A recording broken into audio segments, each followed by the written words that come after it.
our second day of the Legend stage here at IEM Katowice 2019. Round 3. Already we had our fair share of best of 116 played across 2 streams running simultaneously. It was a busy one and ended a couple of hours ago, but it's good to have you back. I'm your host, Machine, and I'm joined by your casters for the first set here on the A stream. Hi, thank you so much for having me. Yeah, I feel like I've kind of got a bit of a talk. It's fine, I'm not important. It's all about Henry. He's the prince and the pauper. It's fine. Oh, yes, Sadokist and Henry G, if you are unfamiliar, you're commentators who get nice and loud and sometimes proud about the Counter-Strike. Exactly. Yeah. Now, gents, I think I just want to quickly recap, for those that perhaps missed yesterday, the Legend stage, there was a couple of big conversations. Yeah. Some teams delivering on an unprecedented level. I mean, I think Renegades is at the tip of my tongue just because they've done it again, Henry. Challenger stage, we saw them do it. You surely didn't have the same kind of expectations of surprise coming into Legends? I'm not on the hype train just yet. For some reason, I don't know why. I just feel like, no, I get it. Like it's so exciting and it's great they pulled that result off. You have to remember, so many of these teams are rebuilding. We're kind of seeing them kind of come back to the level they once were at. I feel like FaZe is still in that kind of development phase right now. But overall, yes, Renegades, unbelievable the fact they actually got these results and taking down big names. It's taken a couple of years, but they finally got there, and it's exciting. Astralis, of course, going to be their opponent for the first round of play here in round 3. Matt, though, MIBR, you guys are going to be jumping into MIBR G2. What on earth is your take on MIBR's performance yesterday? Yeah, I think talking to them coming into it in some of the interviews, you can't just say water expecting the word to satisfy your thirst. You can't just say you've got communication and then not show anything. Yesterday, they were really off. They did have a good game against Complexity, obviously. Their second half, their T side was great, but I think that also has to do with Complexity struggling on the CT side as much as anything. And obviously starting it off with a 16-3 loss to Cloud9 on Inferno, a map they continue to pick, that's cause for concern. So I'm not fully convinced by MIBR yet. Yeah. I still think they'll sneak through to the playoffs, but they're really going to have to pick things up quickly, and that's where Fallen has to show his prowess as an in-game leader and how quickly they can adapt and move forward. I do miss that Fallen, that MIBR. Now I'm being told I have to quickly throw it to the exciting teaser, and I will. But I have another question. I am sorry, we're going to go over. But Henry, I have to follow up just by asking: the boys from a Vanguard, criminally underrated by other teams. Did you catch some of their gameplay earlier? We did, and it is pretty remarkable. The individual talent they have, the 2-star players, Jame and Kicker. For us, we get super hyped when we get to cast those guys. They seem like they're ready to play at this level now. And the fact they had a rough last week in the Challenger stage, I think that would actually help them out. They've developed as a team as it goes on. They're looking very efficient and very powerful. Yeah, I think they were criminally underrated. The fact that they were that far down, they got 2 hard games, beating NRG, that's kind of reset them in the seedings. I think ENCE was overrated. I think Big was overrated. And I think Avangar was the dark horse because of that. But they had to make it through one of the best of ones to reset their seed. Now they can actually make it through. They tested Liquid. They picked up the win. I don't want to double check who it was against. So it was NRG. NRG on Overpass. Their next game, FaZe. Let's not forget that's a FaZe Henry's just said, looking a bit weak. You've got a lot to look forward to today from you guys watching at home. But let's get day 2 started of the Legend stage.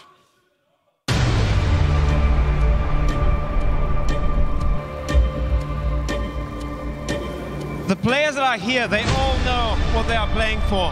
They all know that this stadium makes legends. So when all of us here grow older and our children grow older, we'll tell them about how it all began. We'll tell them a story about how modern Counter-Strike was born in this arena.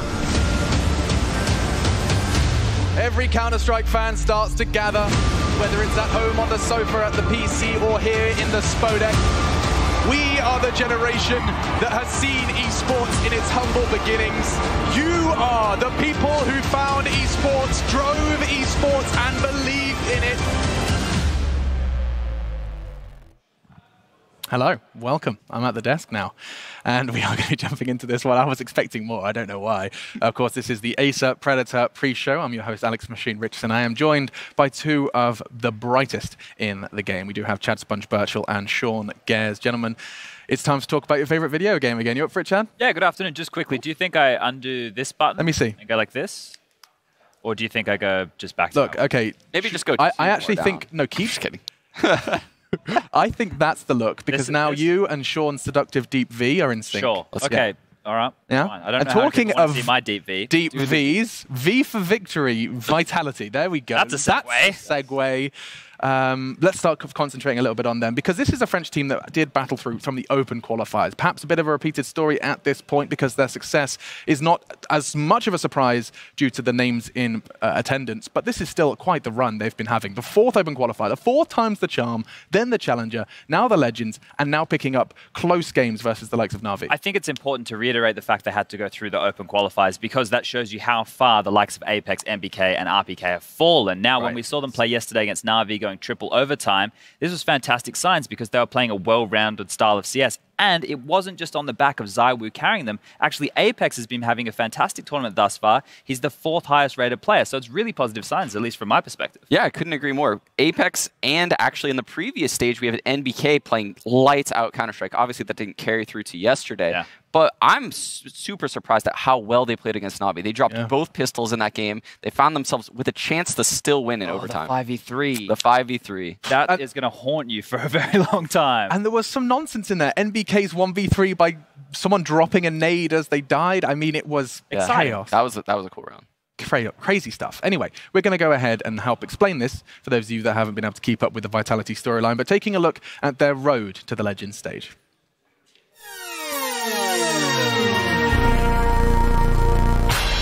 It's been a long road. I think that's the main thing. Making it to the Legends, to the Legends stage, because we're not Legends yet, is a pretty big step, because now we're one game away from securing our spot to the next major, and especially after coming from the 4th open qualifier in Europe and finally making it here, back in the top 16 teams. Not really surreal, but we're not done yet. We want more. Deep into the site and getting all that map control over. Look at ZywOo. He's still holding the angle. That's beautiful. Joking goes down. He's going to go for no. Now ZywOo stepping up, and he's got a 3rd headshot as well. All 4 kills. I think at this stage, everybody was extremely well prepared, and a lot of surprises, and the results speak by themselves, right? But for us, I know we just managed to grow each and every game. That's the most important thing, because we started very slow, losing against Tidal in a pretty bad way. And then after that second half against Greyhounds, we managed to just put it together. He gave us some confidence to, again, step up when we needed it. And then Feature was a very good game, because even when we were pushed to our limits, we managed to come back and to keep ourselves together and take it round after round. And that's very, very important for a team to go on and win tournaments, right? You need to take it step by step and not rush things, and that's what we did. So we grinded that win out, and now we got to get better for the next stage.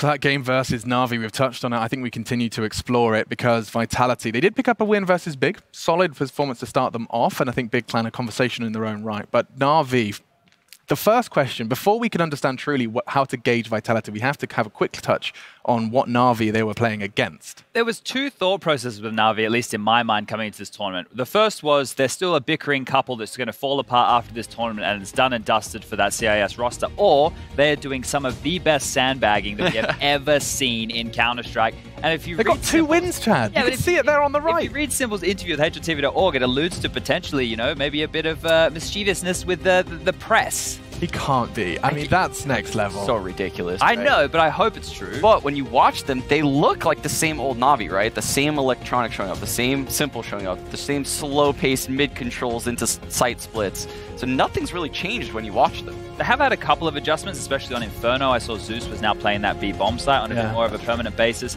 So slight adjustments, which means they have been continuing to work and maybe plug the holes that they have. And they're going to need a deep map pool, because once they have to go up against the big dogs, like today against the Liquid, they're going to need to show more than a Mirage or an Inferno. Yeah, the big dogs. I mean, I want to talk about the British Bulldog, actually. Alex, he managed to perform for Vitality, and a lot of people have been wondering whether it's A, pressure, B, inexperience that were costing him a lot of frags here at the major, but he managed to keep himself well and truly at the top of the scoreboard throughout a tough slog versus Na'Vi. But this is what we want to talk about now. With it up on screens, guys, what's jumping off the page? Start with you, Sean.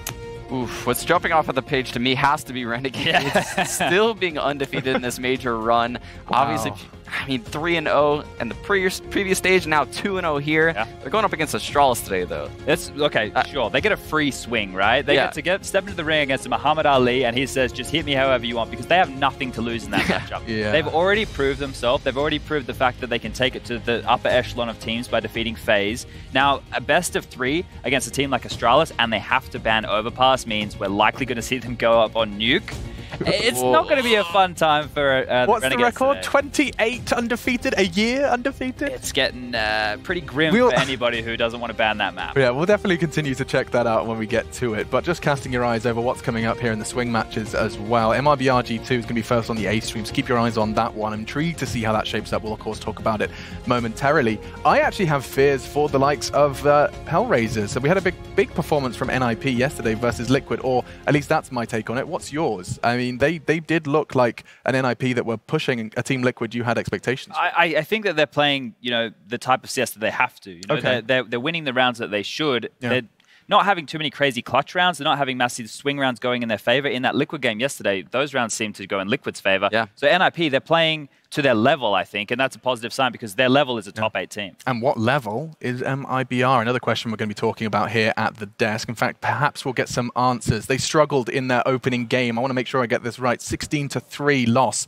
versus the Cloud9 boys, of course, from the Challenger stage, and a win versus Complexity with a solid second half. It's Zeus standing by with Frankie. I'm here with Zeus, who is the coach of MIBR, and I'm intrigued to know why you decided to make the swap from Liquid to this classic roster. A lot of history between us. And in Liquid, I made some beautiful history. They took me in, they took Taco in really well. I love the organization, the players, everyone there. But in the end, after 2 years living by myself in the United States, I just wanted to be reunited with family. And MIBR, the players there, we made history together. We moved here with nothing together, and we accomplished everything. And there's just too much history there to be denied. And I feel since these are the people I'm going to spend 360 days a year with, might as well do it with the people who I consider my brothers. And as you say, you made a massive impact with Liquid. So what's the plan with this newly reformed roster? For MIBR now, we want to make history again. We never want anything less. We're practicing a lot. The results yesterday didn't show it, unfortunately, but it's kind of due to us being 3 months without playing a tournament. We did put pressures on ourselves because this is a legendary roster, even in our minds. But day by day, every match, we get a little bit better. Well, let's knuckle down and talk about those matches then. Quite a slow play style for the team, not quite as aggressive as we're used to seeing them. Yeah, actually, it reminded a lot of MIBR from actually last year, the 2015 second rounds. That just showed how nervous we were. That isn't our play style anymore, not entirely. We mixed it up a lot, but you kind of fall back into bad habits when you get caught off guard, and that's what happened. Cloud9 surprised us in the key rounds, broke our economy, and shook us up a bit, and we just fell into bad habits. Can't let that happen. And people watching the A stream didn't see your match against Complexity yesterday, so talk me through what happened there. Against Complexity, we didn't have an amazing match either. We had a lot of mistakes on our CT side, leading into only 8-7 half. After that, we started to get a little bit better, a little bit faster, like you said, in our play style. We started surprising them, won the crucial rounds that we needed. The players actually started making the plays that they're supposed to, and we finished off at 16-9, I think. So give me your prediction then for the result against G2 today then. Hope to win. 16-5, 16-6, I don't care. 16-0 or 14, it doesn't matter. We just need to win. But if we play our game, we know we can stomp them. Can't wait to see you play your game. Let's head back to the desk. It's good to have Zeus back on our screens and an MIBR jersey. I feel like there's a lot to take away from that. This more of a human aspect from that interview, the sense of I'm spending 360 days a year with this team. I'd rather do it with the people that I consider my family, my brothers. I mean, I get that. And it's a team that, of course, have achieved ridiculous things in Counter-Strike, Sean. Yeah, Zeus has always been very vocal about how much he wants his teams to practice, how much effort he wants to put into the game. Yeah. And he had that in the previous Brazilian lineups he's been a part of, which is why he's probably gravitating back into this lineup. Can't blame him. Can't blame him. I want to continue. Sorry, Chad, I'm not cutting you off, but we are going to continue that conversation because MIBR are up first versus G2. Zeus says it could be a 16-5, but all he wants is the win. We'll see what G2 and our analysts have to say all about all of that after our break.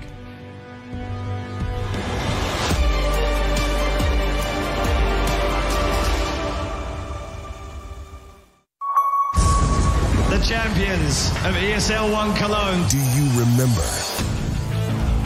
Welcome to the Cathedral of Counter-Strike. Think you've seen it all?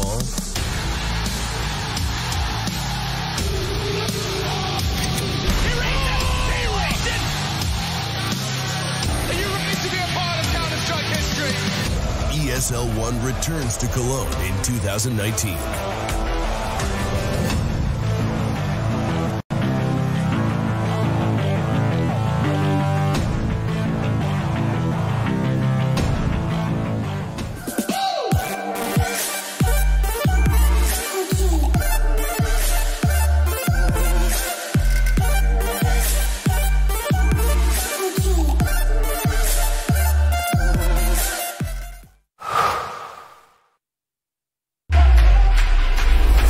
Think he can't capture a clutch in full resolution while streaming the play to the world? Watch this. Game, record, stream without compromise on Intel Core i7.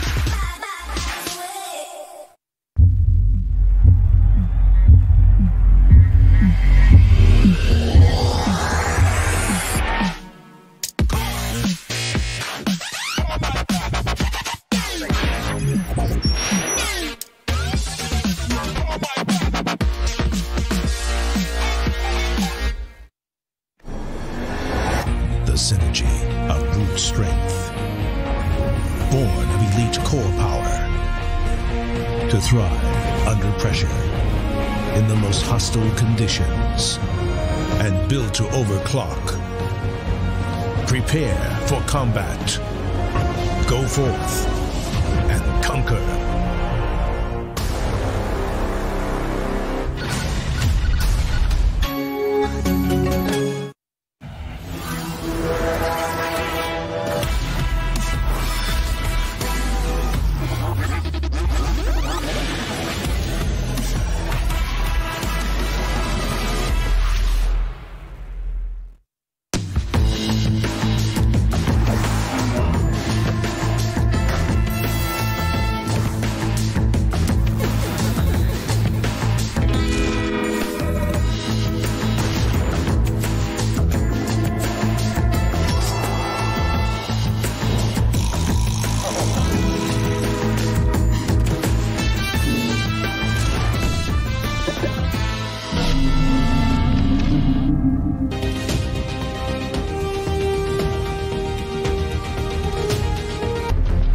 Every frag, every moment. I run, but I never hide. With knowledge comes power, and power is to be wielded wisely. Which is why, as the expert, I bet with Betway. If you know CSGO, then you'll know the best way to bet on esports is with Betway, for the love of the game.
It has been 3 rounds back-to-back after losing the pistol, so a lot of reason to be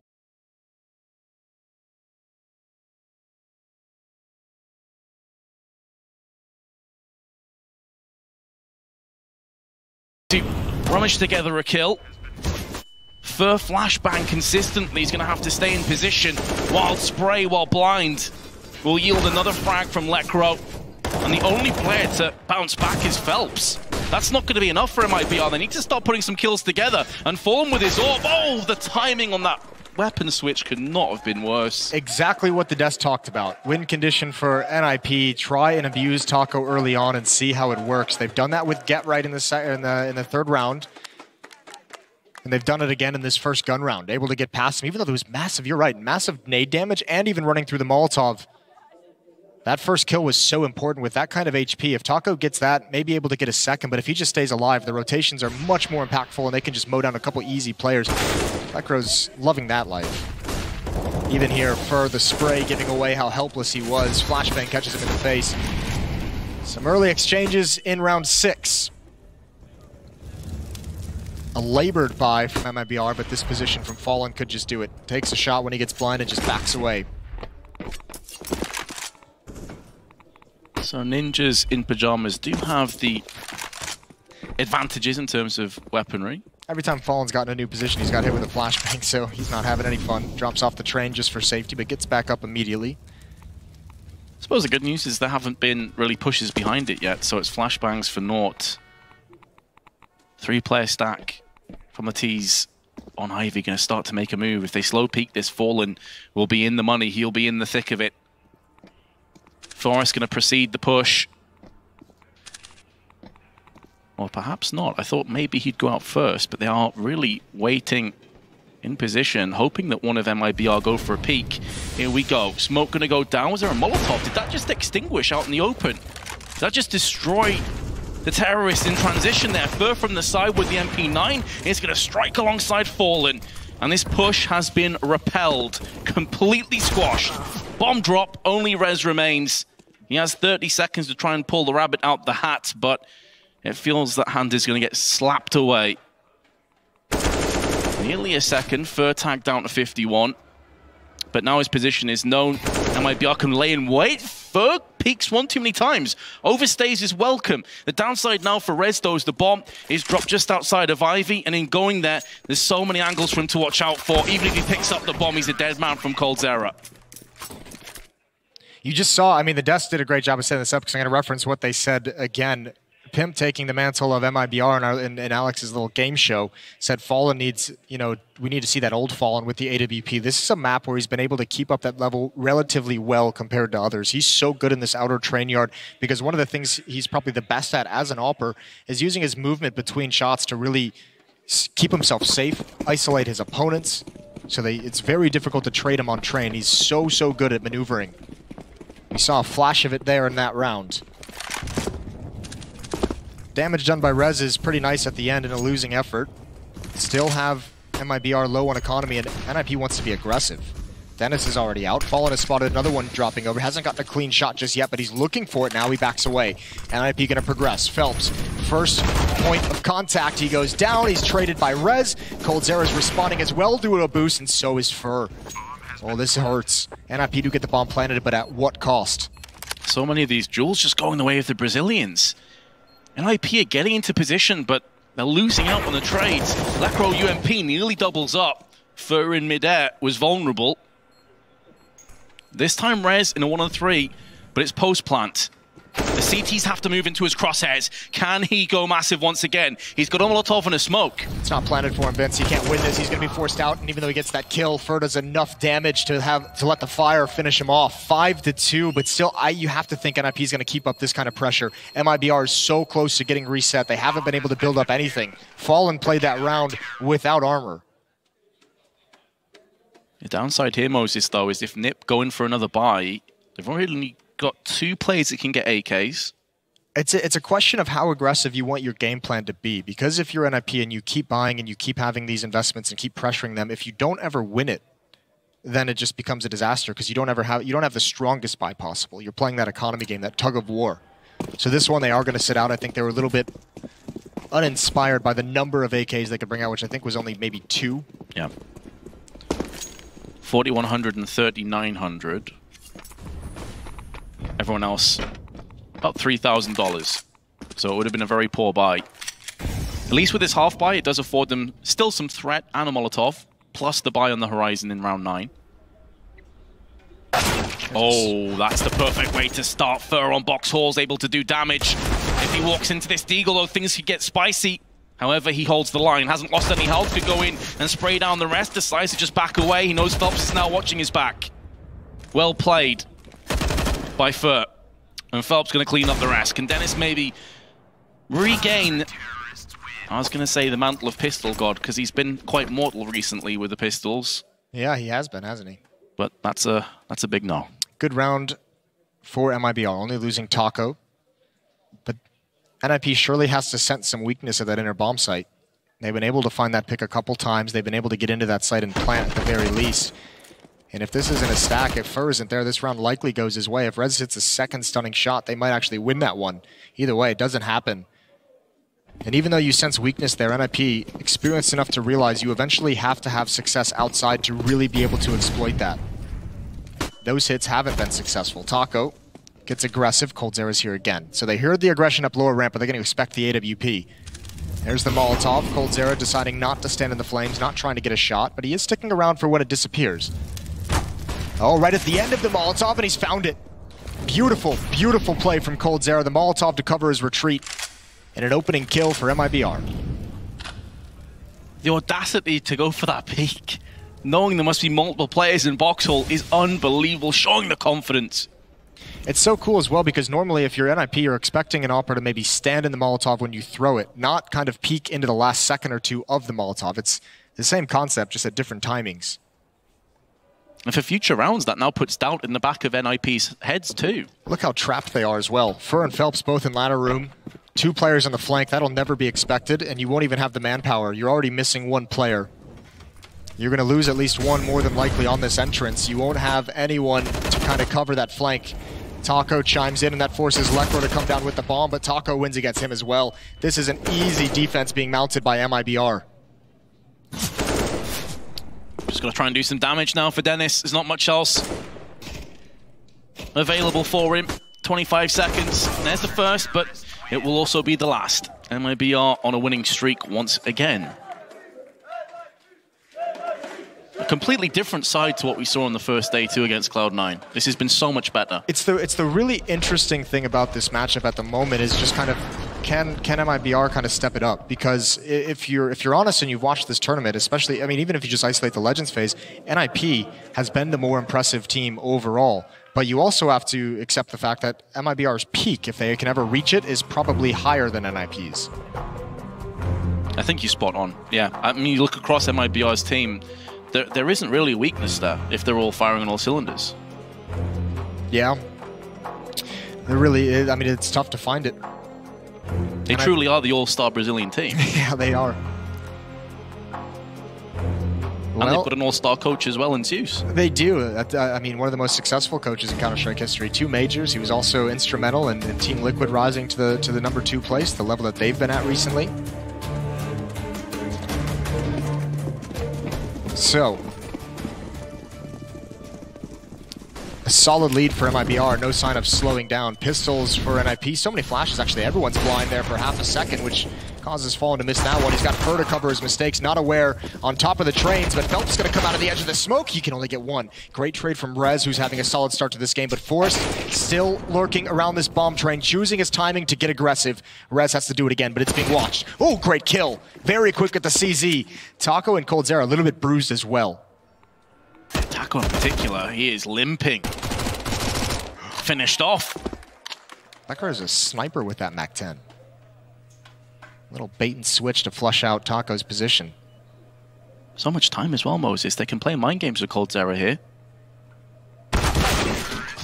MAC-10 kill from that range against an Orc.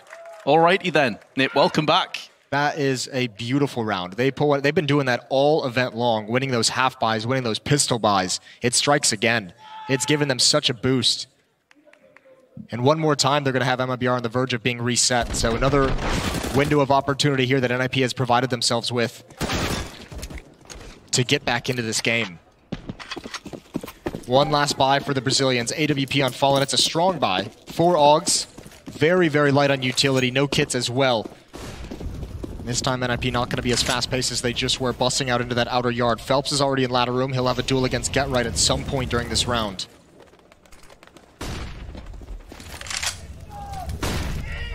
The Swedes on the brink of breaking MIBR's bank. Heavy stack on Ivy. This is where a lack of utility may actually hurt MIBR. You typically want to coordinate off with a smoke or a Molotov. Get Right's trying to bait as much as he can down Pop Dog, but Phelps is having none of it. And now the strike in effect. It has been pressed down. Phelps going to get the better of Get Right. That's solid work. He's going to lock off one of the angles. Forrest gets an entry, but it's looking pretty tentative right now for NIP. It's looking precarious. They line up. That was so nearly a 2-for-1. NIP have thinned MIBR completely out, and they're all isolated across the map. Completely different avenues of re-aggression. Yeah, these flanks are going to be huge. Obviously very aware of ladder room, the Molotov that went in. Rez has to win that. Low HP Phelps takes the point of contact. Fur now far away, and I don't know if MIBR can get back into this. Remember, no kit, so this has to be fast. There is an HE grenade on Fur, but no one low, and that's a big win for Rez. Fur's still going to move forward, and he's going to get dropped as well. NIP, 2 in a row, they've done it. Very effective offensive side so far for the Ninjas. And those smiles suddenly disappearing for MIBR. Yeah, all that laughter. As they realize they're up to some USP rounds more than likely. They can't really afford to invest anything in this. We saw that defense in the last game, if you were tuned into the Na'Vi Avant-Garde. I touched on it a number of times of that kind of style of guarding Ivy from the middle, from the bomb train, from that middle train, and how quickly it can collapse. You saw it there. Just one piece of misrotation from one of the players, and he's exposed to the Ivy push. Rez gets dinked. He has had a blistering start to this game. 16-8 on Rez at the moment. Dennis knows there's one up top waiting for the peek. Forrest is going to get it. USP's ringing out. All 3 players in or around connector, a vertical stack. Forrest doesn't check for it. Now he knows, but there's one out way up top as well. There's not much more Coldzera and Fur can do, especially as a nade lands at his feet. So a 5th round for NIP. And the next buy isn't going to be great for MIBR either. They're going to be missing an AWP, which they've wanted on Fallen as much as possible. They'll have the AUGs out. This is a real chance for NIP to have not just a good half, but an incredible half. They're already 5. Their choice of map, their CT side we know is pretty damn strong, especially with the AUGs now in place. But as you touched on, lack of utility, no kits again. It was lack of smokes and Molotovs that hurt them last time around. Very aggressive pushes from the Swedes. Already flashbangs being deployed outside, trying to draw out what little remains of MIBR's value in terms of grenades. They only have 1 smoke, 2 flashes, and a HE. There's 1:35 to play with. That's why they're playing aggressive. And they've got the scalp of Rez. That's a big one. First spins around, doubles up onto Dennis, and could get a 3rd. So nearly claims the life of Get Right. That is sensational. A little bit of intuition for Fur, and then a little bit of luck sprinkled on top. Lekro gets blinded and can't respond. Now there's still an opportunity here for NIP. Yes, Get Right is going to have a tough time getting involved in action with only 12 health. They have utility. They still have control of the bomb. And they have over a minute for Forrest to try and find something with this AWP. And you have to imagine there's this chance that he flicks up straight out of the sky. Fur takes a risk. But a brilliant shot from Forrest. Still a tough one to hit. The overkill in the head as well. Oh, that was gorgeous. 400 plus damage of meaty goodness. Still low. Nip are on the back foot. They have Get Right very low. Just 12 health. They do have a massive advantage in terms of grenades, though. They're looking to implement them right now. Onto connector. Backside of sight. 30 seconds. They are going to commit behind this. Switching guns so that Get Right now has the AWP, where health isn't as valuable, but down goes Lekro. Even more pressure applied to Forrest. You feel like it's going to have to come from him if this clutch is going to become a reality. And he's gone down. Get Right will get the bomb plant, but no more. MIBR will move to an 8-5 lead. They played that really well in that 3v3. Fallen just toying that with them from above. There's just so many different spots you have to clear and check if you're NIP in that situation. And that position above from Fallen is kind of one of the last ones you really look at. This is such a great round from Fur, and it's his trademark aggression. There's no sign that it's coming, and I mean, just the courage to take that kind of a fight. The follow-up dink as well, because remember, it might seem confusing that Fur would even choose to spam through that smoke, but it's been Get Right in ladder room this whole half going up against Fur, and going up against Phelps. So I imagine when Phelps goes down to Dennis, he's passing it along like Get Right's probably there too. And plus, when you've just got your opening pick, and you're down quite a few bullets, you're at your most vulnerable. That's where the avenging frags typically come in. So it's just intuition, instinct to covering fire for yourself. Exactly, because he had no one else to help him out. Well, so now that they've attacked the outer bomb site a number of times, they've had some success out there as well. this slows down the rotation of Fallen back towards the inner bomb site. So Taco is still alone there, where previously he's been joined up relatively quickly. If NIP find this timing, they're going to be blocked up by the smoke. And here's the tough part. They almost have to go now. The fact that there's so much silence outside, whereas in the last few rounds, NIP's been aggressive and very, very violent in that area of the map, the fact that it's quiet is telling in and of itself. Yeah, the guns certainly have been vocal outside, but now it's going to be inside. MIBR have a very different test to pass, and Rez will pass a bullet through the head of Fur. He does at least get one beforehand, but Phelps will go in with one of his own. Nearly a triple kill. It's just back and forth long range, and the Augs will just about outshine the AKs. And now Fallen gets up close. That's the bomb dropped as well. No plant for Dennis to try and defend. He's going to have to come out with raw frags, and Taco won't allow it to happen. MIBR doing such a good job of holding these sites. The Molotov onto the bomb train, or the plant spot, was huge. It forced everyone from NIP who was grouped up there into the scopes of those Augs at long range, and that is just a very tough battle to win at the moment. And then the follow-up as well, a small mistake, I think, not just sucking it up and getting that plant down from Rez. He wanted to try and win the round, which you can understand why with the stakes of this match, but goes for the win, gets off the bomb, and they don't have the extra $800 to play with, so they'll only be able to bring an AK-47 on Get Right into the round, a Deagle, 2 CZs, and a Galil, and not a lot of nades. That extra $800 could have gone a long way. But as we mentioned, and as we saw earlier, NIP have been winning these kinds of rounds all tournament long. 6 rounds would be so good for the Ninjas. They're just gonna have to wait while the smokes fade and the choke point. So much utility for the MIBR side to stall this out. Flash in to try and gain some ground on NIP, but coldzera not budging a muscle, not an inch. Smoke afterwards, but he's going to be on the right side of the smoke, plus the Molotov. This could really bait Nip into a horrible spot, but he goes out with a pop flash. There's 2. The bomb's dropped alongside it, and down goes Forrest coldzera. Ice cold. Really nice piece of teamwork. That pop flash made that so easy for coldzera. Rez and Dennis, the only ones left, and they're gone very fast. We were wondering which MIBR we were going to get, and outside of a 3-round run for NIP in the middle of that half, it was dominance. MIBR looked good, but NIP, they did just enough off the back of Rez, 17 and 12 in his performance. NIP has a chance. We'll find out if they can take it in the second half. Stay tuned.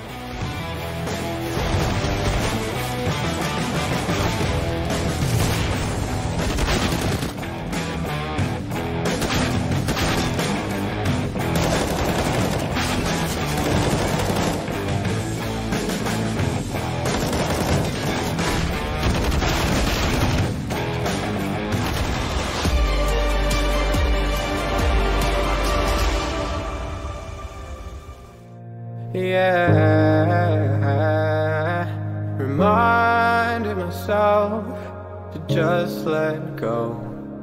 Don't wonder how far I can fall. Don't look down, never fade out. And I just wanna be someone and never fall behind again. Just keep on moving on. Never look down, never fade out. Never fade out.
out.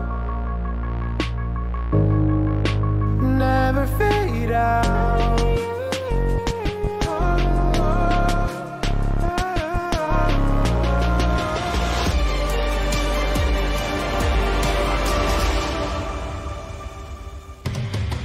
Well, you know MIBR is playing well when you see Lurpus tweeting something positive. Obviously happy about that coldzera triple deagle. All 5 players for MIBR in double digits of this game. It's Rez at the top of the server though, 17 and 12 for him, closely followed by coldzera at 16 and 8.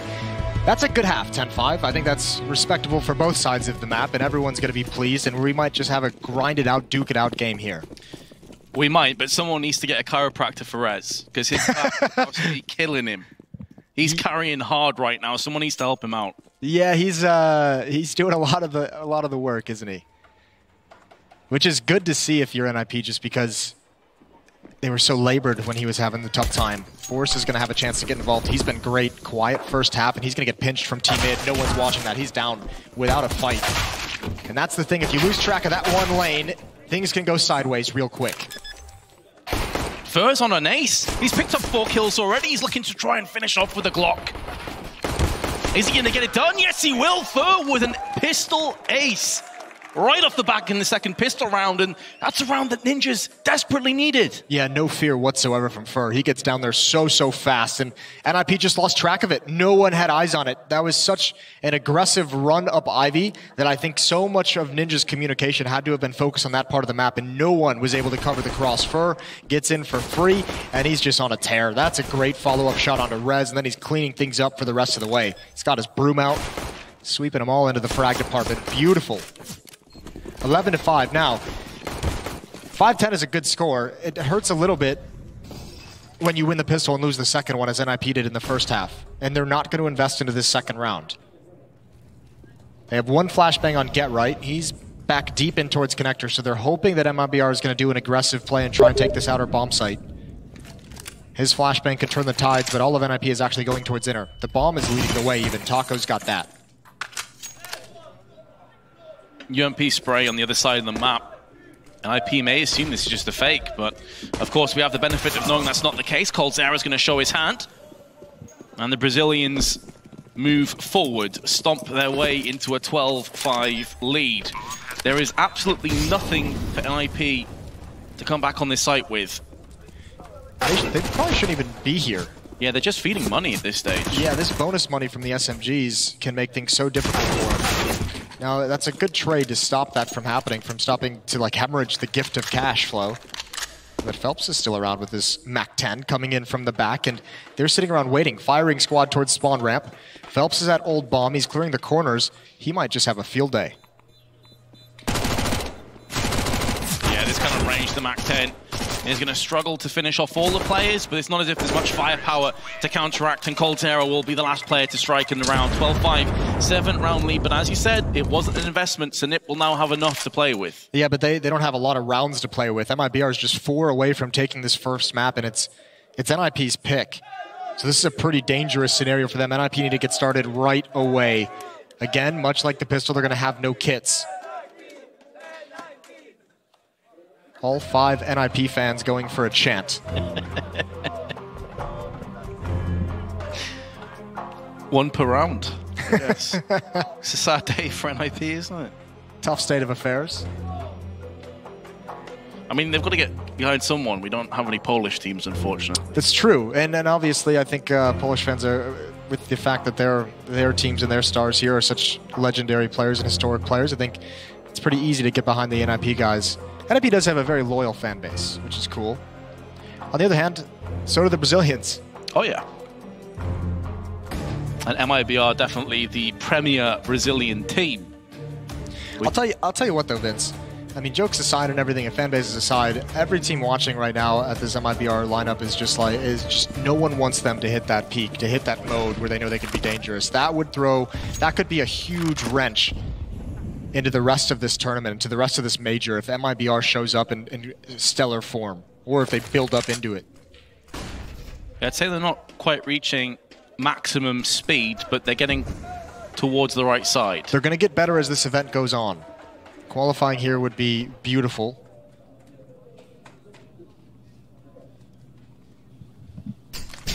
taking into account that this is NIP's choice of map, if they can claim this one, they're one giant step forward. Moving into Inferno, which hasn't been kind to them in the past, which didn't look very strong earlier in this event. So certainly you'd love to have that buffer into a map that's been very hit and miss for you. You got bombed out by Cloud9 with 16-3, and they did end up beating G2 on it. Yeah, I believe that was 16-12. So it's been a bit of an up and down affair on Inferno. That being said, the Cloud9 loss, that was the first game of the tournament for them, right? First game of the year. First official game. Oh yeah, that's a very good point. But also the first game of this event, so you can't really look into it a huge amount, I guess, and they could have learned a lot since then. But of course, we're talking about the next map, and the here and now, we've been kind of talking over this because not much has happened, and there's only 28 seconds left. MIBR need to get a move on. Phelps is still back towards T-spawns. This is going to be a 4-man push, and GetRight is going to oblige with a headshot from the Orc. There is smokes out. Galil of all weapons trades kills, but there's Forrest onto Phelps, who was the lurker, the flanker. The bomb has been planted. The player advantage rests on the Swede's shoulders. No kits though, remember, Vince. This has got to be pretty fast. About a third of the way through this bomb timer, and NIP now starting to move. Rez is going to come in very, very late on the flank, and he might have to hustle a little bit. They can't hold out very long. This bomb timer deep into it, halfway touched now. Fallen, he's got to hold as long as he can. Checks the flank. Does he have the timing right? No, Rez and Lekro are going to combine to take him out, but they need to get on this plant. 3 players converging. Fur disappears into the smoke, but they saw him at the last second, and I think they should have this. This is really close. Oh, it all rides on this, Vince. They must have the defuse, and it's not going to be there. They are going to lose it just a half second late. Heart-stopping moment for NIP, and heartbreaking now that it's come. 13-5 in the favor of MIBR. That hurts. Lekro can drop an M4 or an AUG over to a teammate, but for such a good retake, just that half second off. And that is the moment, and the reason why we always highlight no kits. Because that makes the difference. Now we're looking at 13-5. It should have been around for NIP. I believe they actually lost a couple of players from the explosion as well, so in terms of their finances, it also dips down. I think it's just the one player they lost, so it wasn't too bad, and you can see GetRight. God, we're going to miss his expressions at some point in the future. Hopefully far away. You can see the effect it has, though, that in terms of nades, Rez has nothing. 4 smokes, 3 flashes. With so much time in the hands of the Brazilians. There's a round they're going to look back on and grimace at. Yeah, Dennis, though, going to try and bounce back. That's actually a super important round or a fight to win for Dennis. GetRight. Oh, he's got to be careful. If he goes for this aggression, they might not expect it. He's dinked him, but he does fall. But he's got information. He sees at least 2 more. They haven't spotted the bomb. Fallen is there as well. Phelps also giving up any position outside. He was the flanker in the previous round, but NIP is remaining honest at this A site. It's only Dennis here at half HP. When does NIP get the memo to rotate someone inside? Smoke is about to clear. Rez is starting to cheat that way, and now he's committed. Seems like MIBR have called the bluff somewhat. Seeing 2 players, maybe assuming Nip would expect the rotation. That's not going to happen. Here we go. All systems ahead. Can Dennis derail the Juggernaut? No. He goes down instantly. The bomb's going to get planted behind it. And at this stage, Ninja's Pajamas may think about saving. Not that headshot could keep them interested, but that could be to their demise. Taco finds Rez. Is 2 weapons enough to work off? No, NIP want to go for this. The red mist has descended. They feel like there's some light at the end of the tunnel. Forrest round the backside, going to mitigate Fur. But there is a Molotov in play. There's a smoke as well. They have the counter to the Molotov. It's going to go down into the smoke, and in amongst it now, Forrest is going to go for the defuse. He does have a kit, but there's Phelps. Sprays him down. That should be the round over. Lekro has to turn tail and run, and MIBR will have a 14-5 lead. Phelps wants this last gun. Oh, and he didn't spot Lekro going on the upper ramp. I think he wanted to try and find the AWP, but I think it's just too far out of his grasp. 14-5. Still, though, I mean, it's been costly for MIBR to win these rounds, and they're going to be fine with it just because they're so close to victory, just 2 rounds away in this opening map. And this is one of those weird maps where I almost want to make the argument that it's not as much of a blowout as it seems. Obviously, in this second half, you know, just if that defuse comes through, if they have a kit or if they get on the bomb just a little bit earlier, if that retake's just a tad bit faster, then this can be completely different. But at the end of the day, none of that matters. 14-5. A statement from MIBR in this opening map. A statement that all of the teams will heed, but maybe the Swedes can still somehow, someway carve a way back into this, but now it's MIBR. The ebb and flow of this round is going in favor of the Brazilians. They're looking to surf the wave to victory at this stage. Fallen, not going to be deterred by the grenade. One of the last 2 nades in possession of NIP. Did GetRight just spot him? I think they both spotted each other, but GetRight wanted to be the aggressor, and he kind of peered over towards T-mid, hoping that Fallen wasn't going to come back, and he did. This is so much time for MIBR in this 2-on-2 to just sit around, and now they know where Dennis is. Dennis has to get aggressive, has to try and catch him off guard, cannot just sit in place, holding the angle with that AUG. Double peek from Fallen and Taco as they work around, and there's a great shot. Quad kill for Fallen in the round. Smiles and high fives all over the place, 15-5. And MIBR hasn't even had to reach deep into the strat book, because every single round they've played on this T side, they've been abusing the fact that NIP, with very little money to spend, have not had the utility to slow them down at the start. They get out so fast. This is just a rush towards that outer bomb site, and there's no smokes, there's no flashes or anything. That's exactly what MIBR wants. They want all of their players to just be able to swing along that wall and take those long-range fights with the AK-47.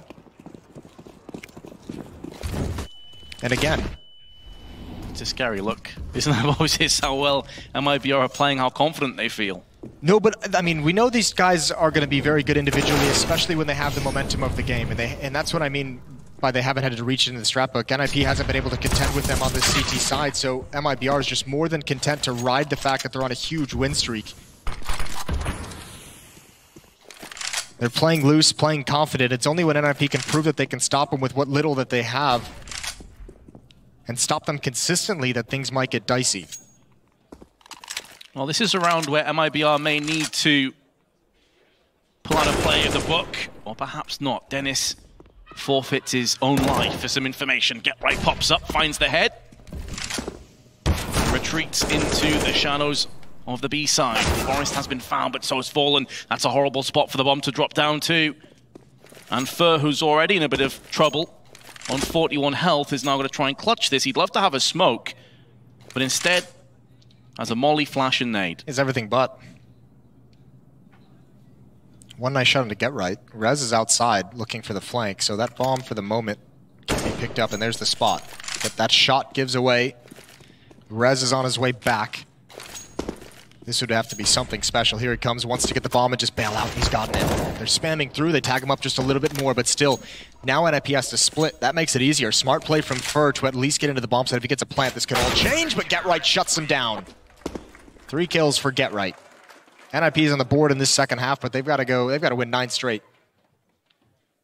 Even though Fur lost that round, they played it so well. In the end, if he connects the headshot, oh boy, yeah, IP were in trouble. And then it goes. I mean, that's the cool thing about picking up that bomb and just going up. He does it fast enough with enough time on the clock that Rez has to be respecting the fact he can still go outside. So it splits the defense one more time, gives him a one-on-one wherever he decides to go. GetRight just comes out on top of it.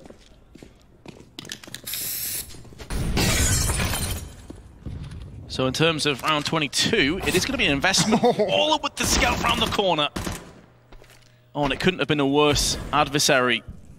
As far as they're concerned, it's that Starman and Forest has been put down. Really only Rez has been outperforming him. Fallen is so dirty. That's not the Fallen that you want to have to play against.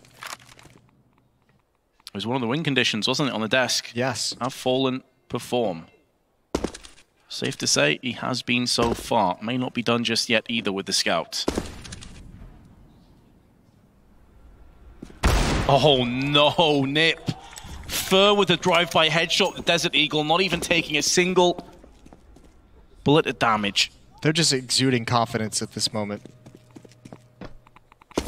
And they don't even have utility to execute any kind of a set piece, so they're relying on these kinds of picks. NIP, still a decent chance to win this round. They're gambling towards the inner bomb site, though. That's a big kill from Rez. But equally, that lets Fallen know exactly where he is. Fallen needs to pass the bomb over so he can stay at range with his scout and cover his teammates. And this might be the last position that NIP is going to expect it. Rez is aware of the possibility, gets into safety, but that'll yield the bomb plant. 20 seconds though, Moses. MIBR have got to start moving in. Surely they saw him. Have now. Barrel the gun sticks round. Fallen finds his second scout frag. Is this the beginning of the end for Nippon Train? Lecro and Get Right will do their utmost best to make sure it's not the case, but he's going to get spot from behind the M4A1S from Coldzera. Will pounce on Lecro, and Get Right finds himself in quite the predicament. Not able to get it done, and Coldzera finally does, but he's lost half of his health, and the rest has been taken away. From Fallen comes full circle. MIBR in style take down Train. Now that is what Brazilian Counter-Strike looks like. We've been waiting for its appearance in this event, and finally it shows up. 23 kills on Fur, an ace in the pistol round, 20 on Coldzera. Fallen just dominant with the scout. And you can't argue with that scoreline. 16-6 is the opening map. We're going to head to a break. When we come back, the desk is going to have a chat about the game.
Think you can't clutch through a smoke while recording in full resolution and streaming the play to the world? Watch this. Counter-terrorists win. Think you can't get famous in a flash? Like become your own meme famous? Watch this. Think he's been there, done that? With Intel Core i7, he's just getting started. Game, record, stream without compromise on Intel Core i7.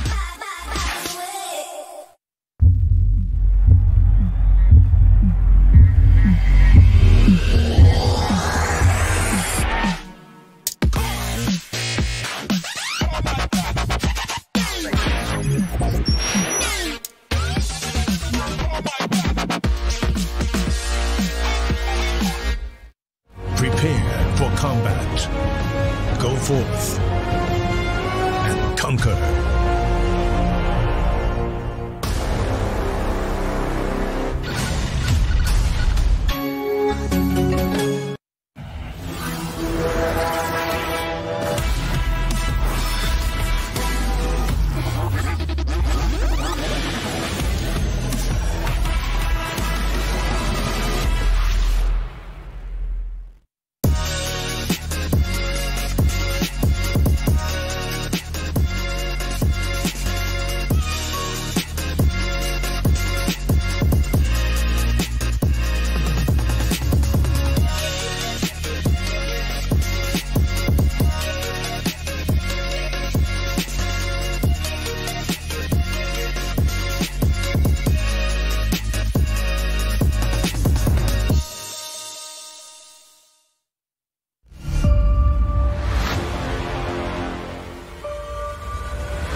Intel Extreme Masters is brought to you in part by Intel, Vodafone, Acer Predator, Mountain Dew Amp Game Fuel, HyperX, Bedway, and Pay Safeguard.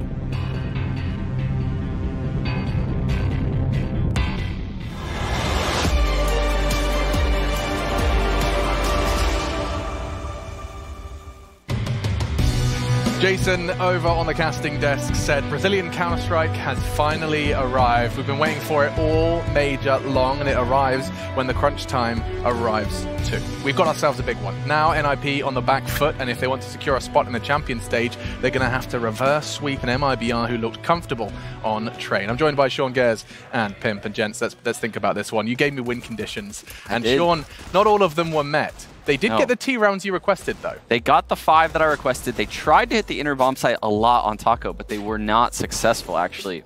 Hardly at all throughout that game. They blew so many rounds, though, NIP, throughout this game. Yes, I thought MIBR would take the map, but I didn't expect NIP to lose 2 ecos, to lose that T-pistol to a Fur Ace.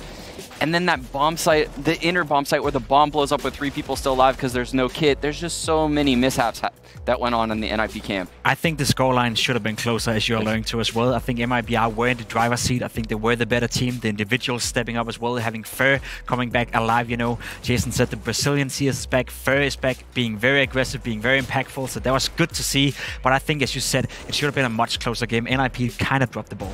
Yes, I definitely think MIBR were the better team here, but yeah, you have to look at 4 different rounds that NIP blew throughout this game that it could have made it way closer. Yeah, and also on the docket, you guys listed 2 players. Rez, Forest have to perform well. Jacob, I believe they were at the tip of your tongue for MIBR, as in if they can't shut down Forest and Rez, you got yourself a problem. Well, Forest, the unlucky number 13 next to his kill count, that just simply isn't what you requested. No, and I think that's the first time in this whole major we see him fall a little bit flat. I think the most impressive thing about Forest so far in this tournament has been the consistency coming out of him. This is the first time we see him not really having an impact on the game, and that is also kudos to MIBR, because as you said, they were able to shut him down. They didn't give him any easy kills or any easy openings. So in that regard, they did everything they needed to. Rez has a decent game, but alone, without a second fragger with him, there's not much to do when you're facing a Fur, a Fallen, and a Cold Zero that is firing on all cylinders. And that makes me happy. Fallen at the top of the scoreboard alongside Fur. That is a sign of good times for all of you fans of MIBR. In fact, Fallen actually gave an interview in between map 1 and 2. We get an opportunity to hear from the in-game leader of the MIBR squad. An incredibly aggressive start on train there, Fallen. But how did you overcome potential economic disaster in that first half? The game was pretty good. We came back from the pistol loss with a very good round from Cold. He had a good dig around there. And from there, I think we had a good CT side, basically because we were able to win every time they got a round. So we kept breaking the economy. And as a T side, we started with a good pistol and just controlled the game. So it was a very first good map, but we didn't win everything yet, so we still have to keep our minds focused. I'm itching to ask you about the next map, though, Inferno. You have had mixed results so far in Katowice. Why did you pick it? I think Inferno, the first map, I'm not even taking into consideration, is we were a little bit nervous on the first start. It's been like 3 months without playing a big tournament, actually playing a tournament. So we took some considerations from that match. We learned a little bit from the playstyle we presented against Cloud9, and it paid off against G2. Some of the changes we talked about was very good. We saw some positive things coming from it, and now it's going to be the third Inferno.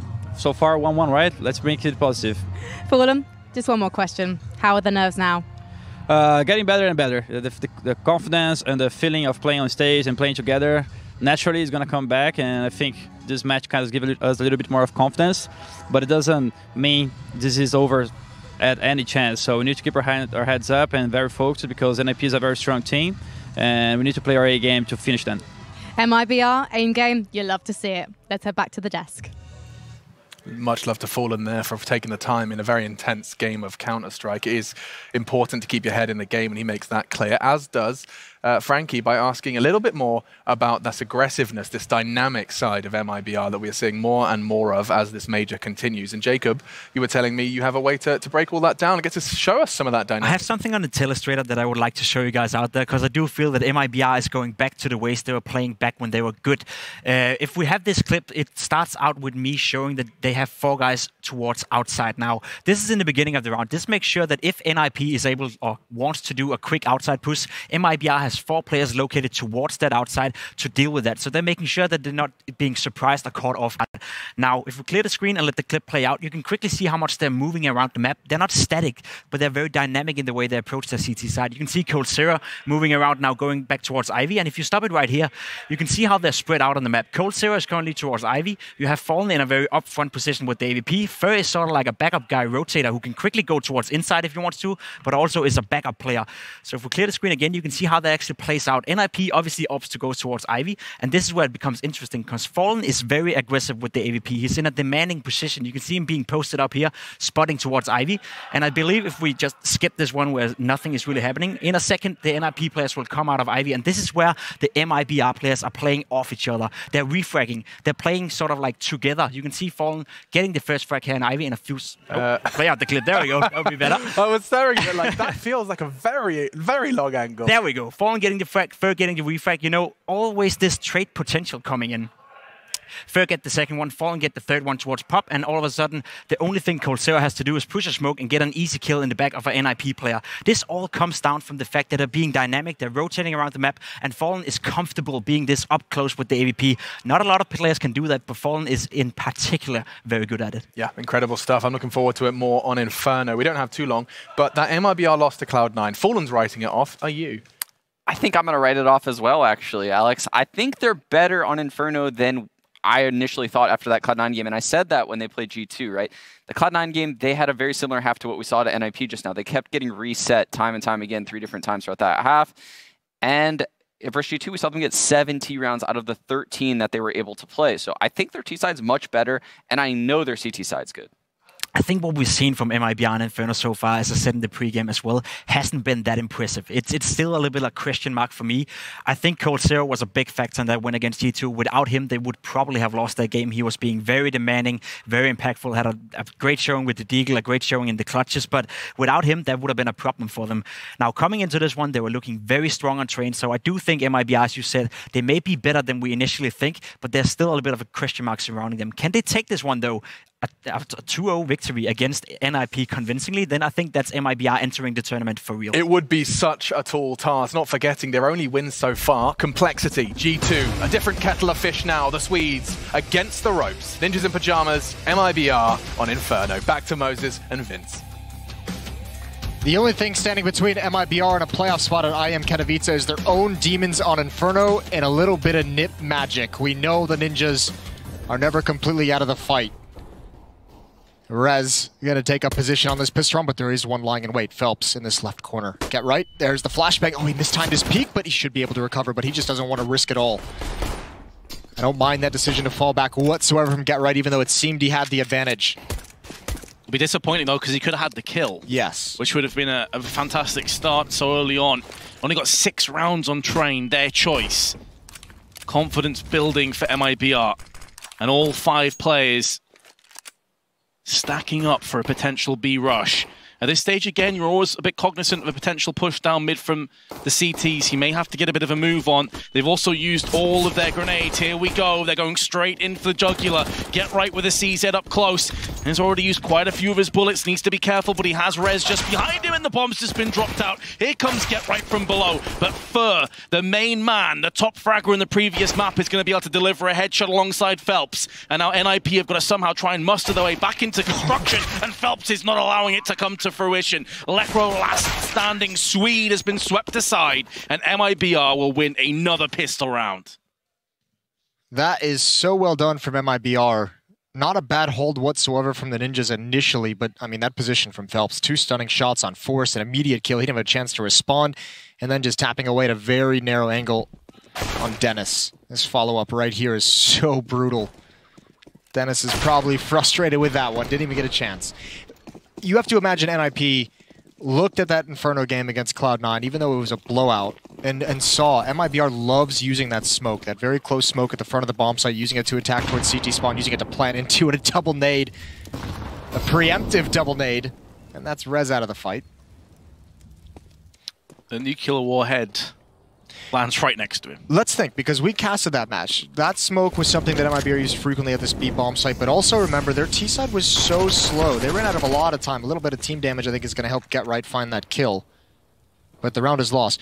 That's something we're going to have to keep our eye on moving forward. The T side that they played on Inferno at the start of this event was like trying to attack bomb sites with like 15 seconds left, and it was just falling flat. MIBR cannot fall into that trap, but you also have to say this is I mean, that MIBR we saw in Train is not one we saw in the opening game. Absolutely not. And it's a really good point that you raise. It was so tentative, it was almost scared. That's how it felt. That's how Taco phrased it as well. We were very nervous heading into that match against Cloud9, which is an interesting way to phrase it as well. And it really showed. Yes. It really did. But that Train T side seemed like everything had been brushed aside. And after such a dominant performance, that's definitely not going to hurt matters when it comes to confidence and how you feel. No, yeah, that Train performance really, I think, is gonna help a lot of doubters. Kind of, you know, it's gonna help assuage them a little bit, just because you had Fur being that aggressive front line. You had, you know, Fallen, Taco playing, you know, pretty just solid Counter-Strike in their positioning and their movement, their ability to trade. Cold Zero was solid as a rock, and obviously Phelps an aggressive lurk style that he likes to play, so everything kind of worked out on Train. We'll see if that stands here on Inferno.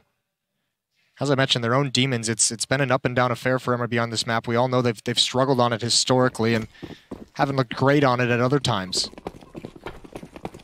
But as Fallen said in the interview, they're 1-1 for the tournament off the back of a win against G2. In terms of statistics, they were very good on Train. Red's going to find some information for himself. Smart play, whoever that was at Logs, though. Saw that jump from Rez and just bailed out of Logs, knowing that's just a nade trap, and they respond in kind. Phelps dealing massive utility damage. Yeah, that's going to put Nip on the back foot. They can't afford to hang around too much longer at the top of Banana. And again, pretty aggressive openings to this round in this first gun round of Inferno. We saw it on Train. MIBR never had to slow down, but also knowing here that NIP doesn't have all the Molotovs you could possibly want, all the nades you could possibly want for Banana to really take that fight for an extended period. And this is a lot of pressure being applied on it. Get Right out of nades, Rez out of nades. Those are the two defenders, and not even a budge from the guys at the A bomb site. They may even think about saving if this site gets taken really quickly. Get Right with the Orc. Gonna go down alongside Rez. This is where I feel Nip probably should pull the plug and just get the hell out of there. Flashbangs going around the two Mac, or behind the two Mac-10s, I should say. Taco and Fur both looking into the bomb sites. The flashbang blew up behind them, so as soon as Rez swings to take that first fight, he's half blind, and I think that was I think it was Fur that just got past him. So he was actually aiming at someone who doesn't even care that he was there. Fully exposed to his teammates. And now the hunt is on. MIBR can afford to give away all these guns in searching down the weapons of NIP. It doesn't matter how many they lose. Especially the SMGs. They had 3 or 4 Mac-10s coming into this round. UMP alongside Elecro. Double team by Fallen and Fur, and all the guns have been taken away. This is a brutal start for Nip. MIBR is ruthless right now. They really are. I mean, you look at it, feels to me like Fur's been unlocked. Like this is his full potential starting to come to the surface. Yeah, he does seem to be playing at a pretty crazy high level, doesn't he? He's 110.5 ADR with a 1.6 rating on Train. I think it's just the fact that he's willing to be so aggressive, which we've been missing from his play at some point. And I mean, on this, you can criticize it as you want because he's been doing it for a while, and I think teams are starting to have gotten used to it. On the CT side, it sometimes struggles, but here on the T side, when he's just wreaking havoc being this aggressive, it's really difficult to deal with. Whereas for the Swedes, really the only shining light was Rez. And he is the first player to fall in this round, albeit with pistols. He fell early in the last round as well, double nade, or 2 rounds ago, I should say. So CZ's a P250, or 1 CZ, a P250, and 2 Deagles. But all on his own is Lecro. Forrest can get there quick, but this kill might come out way too fast. Yeah, Forrest can't even respond. There's the peek. He's got a little bit of damage. He wanted to complete the kill. Not given that opportunity, and Get Right is the sole player left.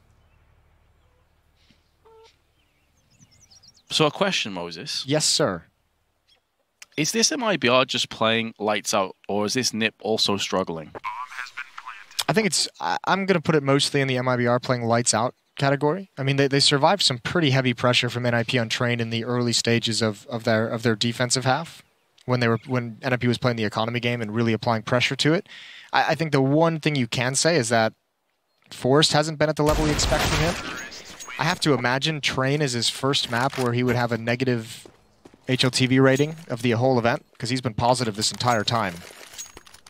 Yeah, it was 0.78 to be precise, with 65.6 ADR, which, I mean, for most players, that's forgivable, but the way he's been playing, yeah, it really is the outlier. It really does stand out. Forrest is one of those players who gets punished a little bit by how good he is, because everyone expects excellence out of him. I feel like that's the same kind of thing that Simple's been falling into this event. He hasn't really had any crazy performances. He's just kind of been going under the radar a little bit. Well, oh, I think that flashbang actually stopped that MIBR player from swinging out right into the crosshair. I think Lecro had that gauged perfectly. Pop flash through the smoke. Lecro's going to get one. How many more can he get? A second follow-up. He's trapped, though, and he's got to fight to his death. MIBR have stopped the bleeding, but there's only one defender here. This is a counter call.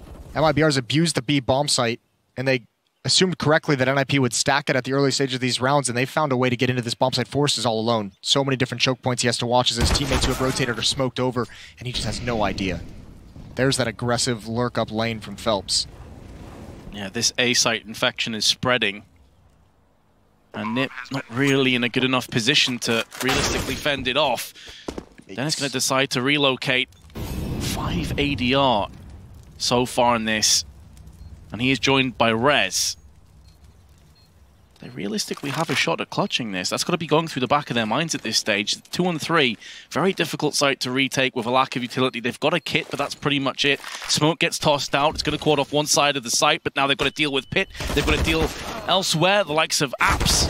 Not going to happen. They walk into their death, ultimately, in MIBR. 5-0 lead on the T half. I think that attempted retake right there shows a little bit of desperation on the side of NIP, that they're feeling a lot of pressure from this onslaught that NIP has placed on them, even extending back towards Train. They really didn't have a whole lot of tools to use to get in there, and obviously you never want to go down 0-5 on the CT side of Inferno.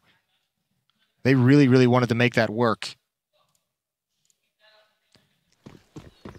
The NIP magic has not arrived yet. Brutal thing is, and we did touch on this a couple of times, and more people are noticing it, Dennis has had a rough tournament. He had 35 ADR on the last map. I think he's got like 4 or 5 on this one. Still early. We'll see that rise. We'll see that get up there. They're going to need him, especially after this start from the Brazilians. Some banana presence has been put down and forced from Get Right. The Brazilians are looking to acquire the A side of the map. Forrest able to drill into Taco, but Fur from the side, it's going to get one back. Coldzera shutting down what remains of the A side of the map, and now that, well, Get Right and Rez, again, familiar territory. Another retake, this time with just pistols. What a good mix of aggression, though, from MIBR, even in the gun rounds. That's only against pistols, but even in that previous round, in that 3-on-2, how aggressively they got up mid, and then once they get the bomb planted, everyone goes back to just really solid fundamental Counter-Strike, giving up no mistakes. Coldzera being very vocal. It's interesting. We saw on Train NIP win that first pistol round and then call a timeout. They're now down 6-0, and they haven't called a timeout quite yet. Yeah, you'd think that they'd at least pull a trigger one time this early on, just try and salvage this half. This is on the verge of spiraling completely out of control. We saw NIP do this kind of banana take as well, where they set up 2 Molotovs and banana that can trap players and funnel them into a position for Get Right to be the aggressor. But, you know, the smoke coming out from MIBR top caller has kind of slowed that down. Now the fire has faded, and Get Right, that's a fight he might not want to be involved in, but I take it back. 4 kills for Get Right and Rez. Great sequence. MIBR put on the back foot for the first time in this game. And that's the kind of play that can really spur on The rest of the team, can Taco take the wind out the sails, though? Nip in desperate need of motivation, inspiration. And money. It all comes down to money, Vince. Taco, Molotov in hand. Still plenty of time. Just under a minute. Could isolate the two ninjas in Banana, but now a third has joined them. Spray connects onto Forrest, who peeks by himself. Taco is low, but he's doing so much work in this round. He's going to go down, but 2 kills there is significant. And now NIP have to build upon that round. They're going to have to drop a couple guns over, as you said. Yeah, that is beautiful. Good coordination between Get Right and Rez. We've seen them do a pretty solid job in Banana all through this event when we've seen them on Inferno. Obviously, here has been a rough start. We'll see if they can stabilize. That's a battle that's going to be fought frequently. Agent Dennis has joined us. I always wanted to be a secret agent when I grew up. So, fair play. Here we go again, towards Banana. Smoke deep for NIP, Molotovs as well, but Rez is taking too much nade damage. They can't possibly fight for that. Get Right has to back away because Rez will not want to be aggressive. Surely they don't extinguish that and go through it. More nades towards mid, so... Oh, heavy nades towards mid. Fur is put back, so maybe his aggression will be tempered in this round. This is a pretty even affair in an all-important round 8, where NIP must win it to stabilize. This is one of the main ways that Cloud9 really punctured down MIBR. Their grenade use was absolutely spot on when they played each other. HE's constantly landing in the face of these pushes. Maybe a way for Nip to claw the way back in is to stall the engages, slow this down a little bit. Get Right now going to take the same position that Rez did in the round prior. Yield them 4 kills, but he is by himself. Now Rez is making a move on 33 health. Oh no. Get Right may get stuck. He's worried about Molotovs and flashbangs, so he's going to stand his ground. How many players can he take with him? 1, and he's able to escape. That kill bought him up enough time to retreat. I was so worried there. I thought Get Right was going to get eliminated. I thought he was hoping for a flashbang, which Rez did not have. Here's Lekro, misses the opportunity. He's going to be smoked out this time. Such low HP inside the site. Great counter flash is going to slow things down. There's no peek from Rez. He's too low, but he's got 1 from Fountain. And Lekro coming through. They don't expect it. He's got a double with the AUG. And Fur's left to clutch. Gonna re-smoke CT. Will be able to get the bomb planted. With just 29 health, though, if he crosses, he could end up getting killed from the spray. It's something, of course, the CTs are going to go for. With Forrest and Dennis both healthy, it's hard to see a way out for Fur here. He's just double-checking, making sure no one's down Banana so he can focus his attention onto the B side, CT and Construction, respectively. He's got a flashbang. This is going to take something truly special for Fur to clutch. There's plenty of money, he may as well go for it. There's the flash, sprayed through, but Forrest is going to land the shot. Only needed 1, and it was pretty close to detonating there, actually, as well. So if Fur lands that first frag, the round could have gone his way. Yeah, that could have been another disaster for NIP with the bomb. That one on Train is really kind of what put the nail in the coffin. 6-2, that's a good recovery. Not a bad defense whatsoever. Rez is having a really uncomfortable time at this B bomb site. He's taken nade damage. He's been eliminated on the save rounds. That round he's initially naded to below half health. He comes back to assist Get Right, eats a little bit more nade damage. Still able to do some work. But NIP not out of the woods just yet. This is kind of like a mirror match of what happened on Train. NIP trying to apply economic pressure on their offensive side to the MIBR defense on Train. Here it's MIBR who are just saying, we have so much cash built up, we can continue to buy. And even if we don't win these rounds, having you on the verge of being reset is effective in itself. And MIBR has been so successful. They won such clean rounds early, and they've been getting the bomb plants throughout these 2 losses. Cold Zera buys it, he still has 7,000. Fur's got another buy behind him, so does Fallen. Taco and Phelps are pretty much right there as well, so NIP, they need to win 2 in a row now to take this money away. They have to climb all the way back in the hardest way imaginable. Yeah, while at the same time maintaining their own economy, making sure that doesn't slide away. Rez gonna take Fallen's life. Nade damage again on point. There's so many weakened players in Banana. Limping their way up there. Fur, Cold Zera, both a bullet away from death. But they haven't moved from Banana. It looks like they are going to still engage. If Lekro only had an HE. He's got a Molotov, which could be so important. They can't run through any flames. Oh, great bait from Taco. Smoke's going to come down from Lekro. They might just go through it. It looks like they want to, but the HP... Oh, I think because it's extinguished, that's going to convince them in first gun, or through. That's Phelps, excuse me. He's now down. Lekro can hold the line a little bit longer. Taco's got to take all the fights. Now they're all low. A very doable retake for NIP. A grenade could finish off Fur, and indeed it does. With Taco and coldzera both a gust of wind away from death, you'd fancy Forrest and Dennis to clutch this. Surely this is their moment. Surely this is their time to get 3 in a row. Down goes Taco. coldzera. Similar situation to Fur. Similar HP to Fur. Spins across. Can't connect on either head. And that's going to be all she wrote for round 9, with the Ninjas taking a 3rd for themselves. But again, it's another bomb plant and defuse. Another bomb plant and defuse. Another 3 players gone. Thankfully, NIP, because they have, I mean, they're just barely hanging on in terms of being able to drop weapons and still have the nades picked up. The nades have been doing so much work for them in Banana, even when they're not winning the fights cleanly.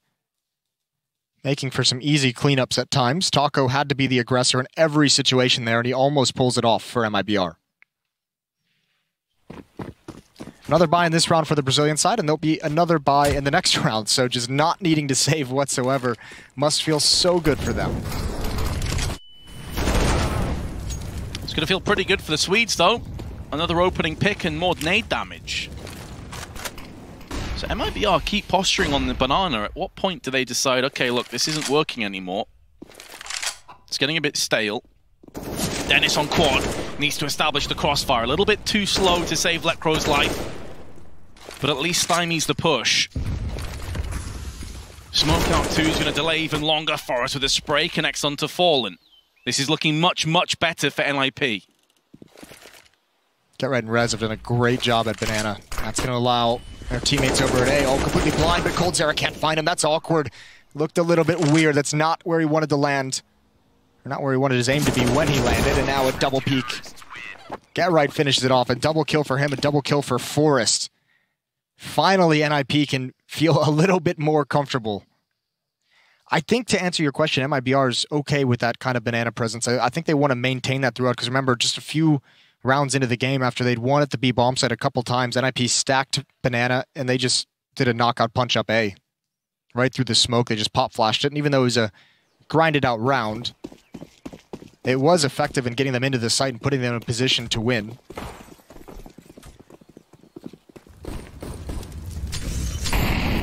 But now, due to a clean win, perhaps, MIBR does kind of lessen that pressure on Banana early on. They say, all right, now we're pretty confident you're going to have all the nades and all the Molotovs. But the other thing this is gonna do to NIP is they're going to use so many nades in Banana early on. Rez threw his last piece of nade right there. So did Get Right. Neither of them have anything to use for the mid or late round. Plus, once the smoke clears, they know MIBR are still going to have a buy, so you can't really stay at the bottom of Banana. Flashbang neutralizes you, can get Molotovs onto logs, onto the close right side, the alcove. Yeah, they've kind of, that attack on Banana every single round has really shattered the discipline of Rez and Get Right in terms of their utility. Even some of those flashbangs that are thrown, that last one that Lekro threw, they weren't even using it for anything. It was just like, I'm going to throw this flashbang just to keep MIBR scared. Taco. Not expecting 2 players to be holding over towards halls. But that information at least allows Fur to make the aggressive play. And now MIBR, 3 players head over towards Banana to exploit the lack of nades. This could come down to Fur's timing. If he can peek out and keep Get Right into Arch side, the lack of utility is going to be a burden. He hasn't pushed just yet. Flashbang used, but it actually wrecks Dennis. coldzera just sprays through the smoke. Rez taking a bit of burn damage too. I'm pretty sure they heard that. They know he's towards the back side of the site somewhere. It's just about finding out where. Get Right, though, will pierce through the smoke, finds himself a kill. Lekro traded out. A 3-on-3. But now the Ninja's actually pulling Get Right back. I think they assumed this was some kind of a fake, and it's going to cost them dearly. Forrest is stuck in library. He can't do anything. That is so sick from MIBR. What a nasty round. Rez even gets baited out of his position With the time running down, he makes that play because he sees that smoke that we talked about early on that MIBR has been loving to throw in the front of the bomb site. They've planted in it a number of times against Cloud9, and Rez just spams it, hoping to get the planter when he hears that click. Gives up his position, and then he's the freest of kills for an MIBR that hit the pause button. And that's some of the crazy discipline we've lacked out of this Brazilian team for a long time. Their ability to run the clock down, not before they make a hit, but trusting that they'll eventually be able to secure the bomb site. Much different from just waiting far back passively, not even attacking a bomb site until 18 seconds. This one, they get the bomb site and let the clock run down before making their move. It really is a balancing act. We've seen two very opposite sides of that. The Cloud9 performance, way too slow, shooting themselves in the foot. This time around, that was slick. Very well played indeed, and MIBR regain their winning way. 7-4, already 7 rounds on the T half. It's great. They're so happy. And I mean, part of it is they haven't had to save. Even during NIP winning 4 in a row, they got 2 plants during that stretch, and they had so much money built up that they could buy everything they wanted through a losing bonus, or through the losing streak.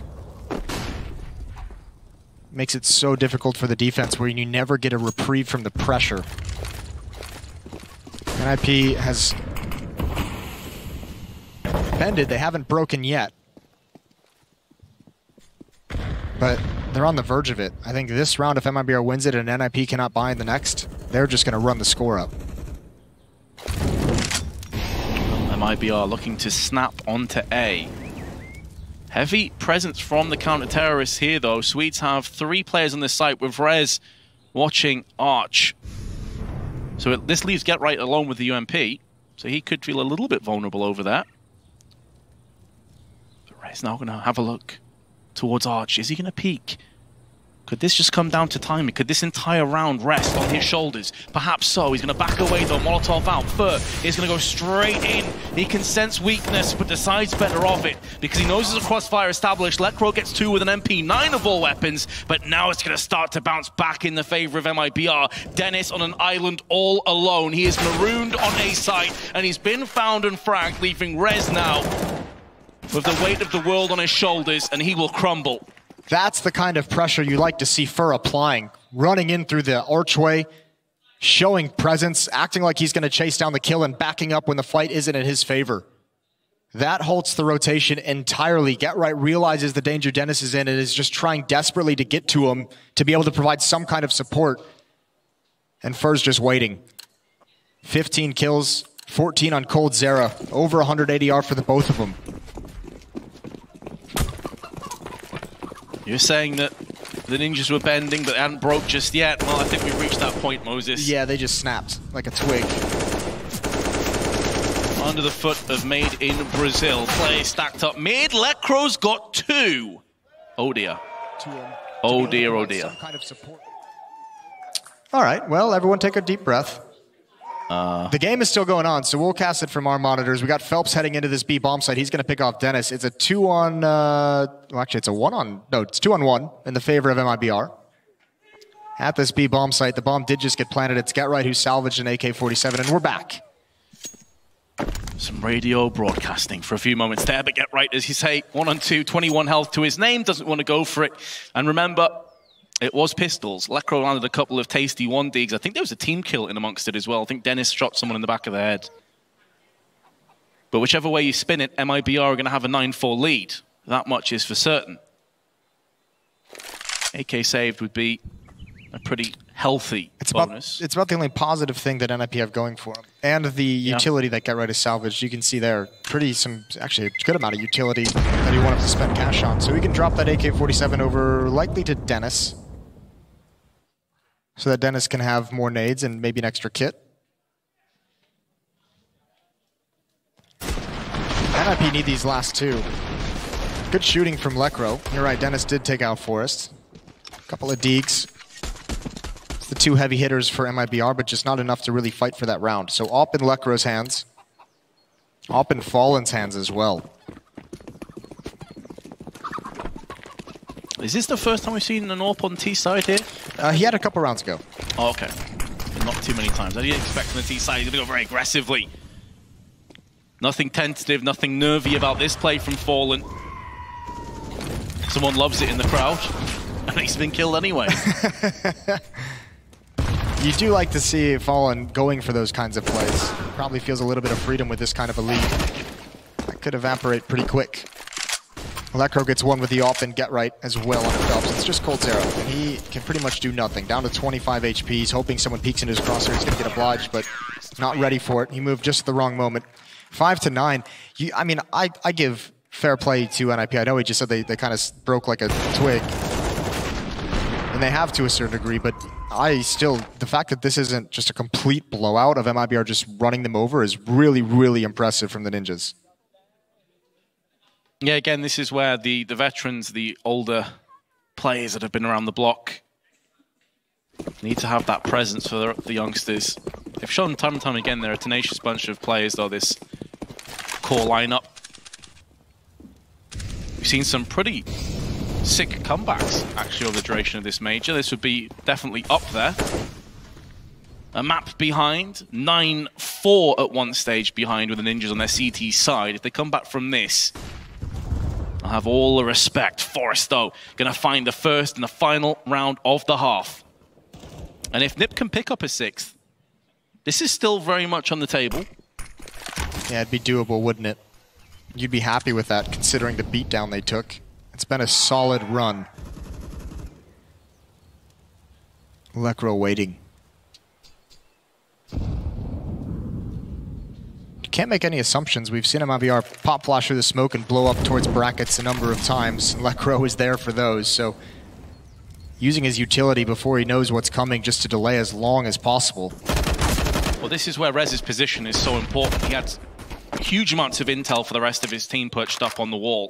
Now he needs to back away, does get the kill.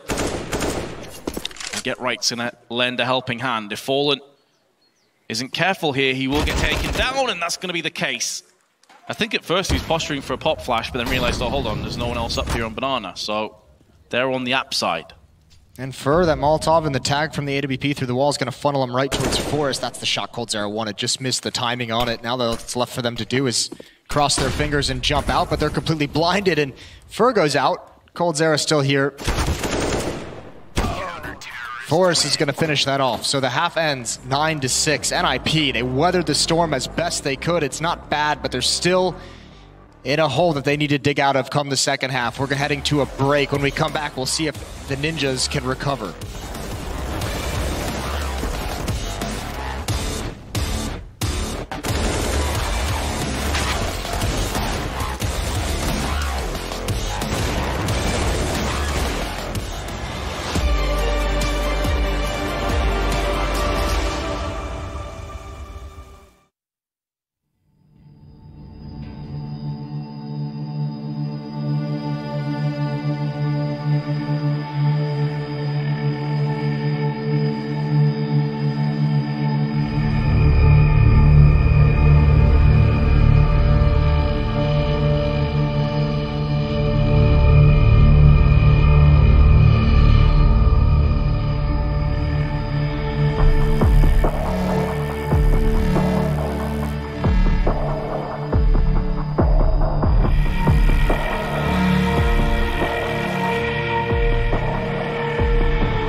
MIP is down 6-9, but this is where their magic is forged. This is the legend that they've built upon themselves all these years. They've been in this situation multiple times and delivered. This MIBR team, though, is looking fierce. Yeah, they look terrifying on the T-half. Somehow, NIP, though, held on for dear life. They built up a shelter, but it has holes in there, Jason. It has a shaky foundation, and this pistol could blow it over. Taco going to be taking the early aggression, and Apps does find a little bit of information for himself, but Dennis, who for me has a few points to prove here in the pistol. Not going to find any action just yet, though. MIB are originally aggressive, have now pulled back into more of a static defense. Well, you can see why Dennis and GetRight were stomping around like elephants there. They wanted MIBR to know, and they've actually pulled 2 players. They pulled the B rotator back. It's just fallen over at that bomb site. But they're actually lining up to attack this stack. There are 3 players zoned in on brackets. This could be a bloodbath. Fur waiting to pounce on Rap side. Taco can spin, because coldzera will have hauls, and there's the jump. Oh, the first 2 kills. First 3 kills go the way of the Swedes. coldzera now on the side. Insta headshot. There we go, Dennis. That's more like it. Has he proven himself for you, Vince? He's going to have to have a few more big rounds. He's started, though. Yeah. Awakened, maybe, from a slumber. This went on for a little bit too long. But Fallen has a kit. He has a smoke. I mean, it wouldn't be terrible as you save this. No, there's no chance of winning this round for Fallen. Doesn't make for the most entertaining viewing, but you understand his decision. It now does bolster their next round somewhat. Well, it does make for entertaining viewing in the sense that NIP win this pistol, so they at least get started on the right foot. They can avoid that entire collapse. They can avoid just being blown out of the server like Train. We'll see if they can build upon it. T-side is not always fun. Uh-oh. Well, rip. No save for you, Fallen. There's Dennis.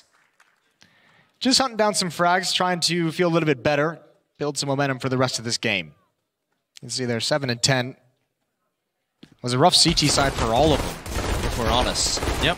Lekro and GetRight end up with the highest kill counts from that first half. GetRight saw a lot of action over in Banana early on.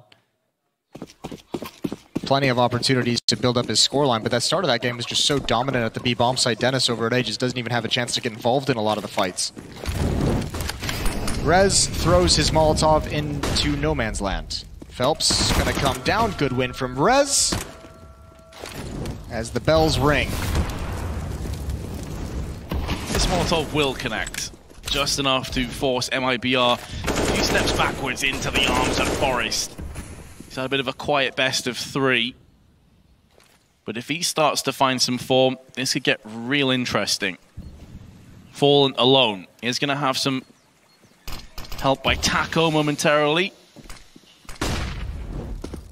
But the backup is maybe misplaced. GetRight's getting a lot of information. The rest of the team could pivot off this. UMP long range finds coldzera, and now they are going to move in on A instead.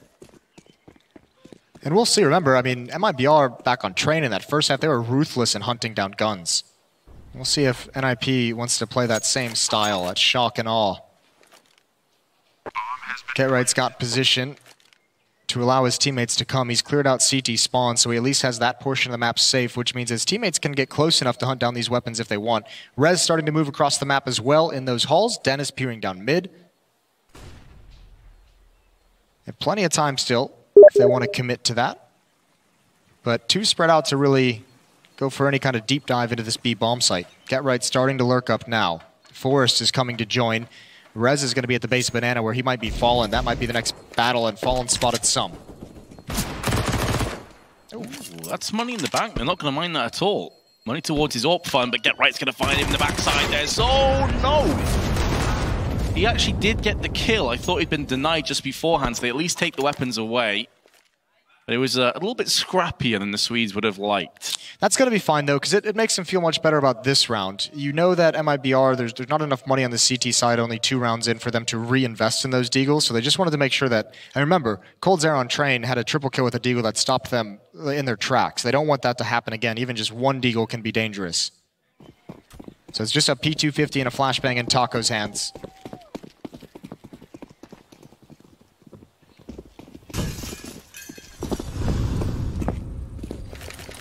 profile like this, you'd expect to have a stack, and we're going to see it happen. Flashbang in mid doesn't really affect Lekro at all. And Rez able to tag team him in with the UMP. Get right knows one to the left, so no longer a surprise. Fallen's the only player that has bounced back with a kill, but it looks like that will be the only endeavor that MIBR find in round 18. Cheeky little shoulder peek from coldzera, just to spot if they're coming up mid or not, so he knows exactly their distance, so he knows exactly when to call for that flashbang. And yeah, just kind of maybe not the flashbang they necessarily designed in theory, as it didn't blind the players on the right side of mid from their perspective.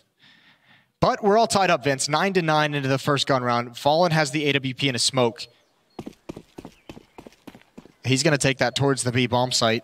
He's playing with Fur, who's got an HE grenade. They don't have the Molotovs to really do too much. And how do they want to stop this? Fallen going to go for the peak. He's going to go aggressive. He wants to set the tone early, and he's got the angle very, very quick.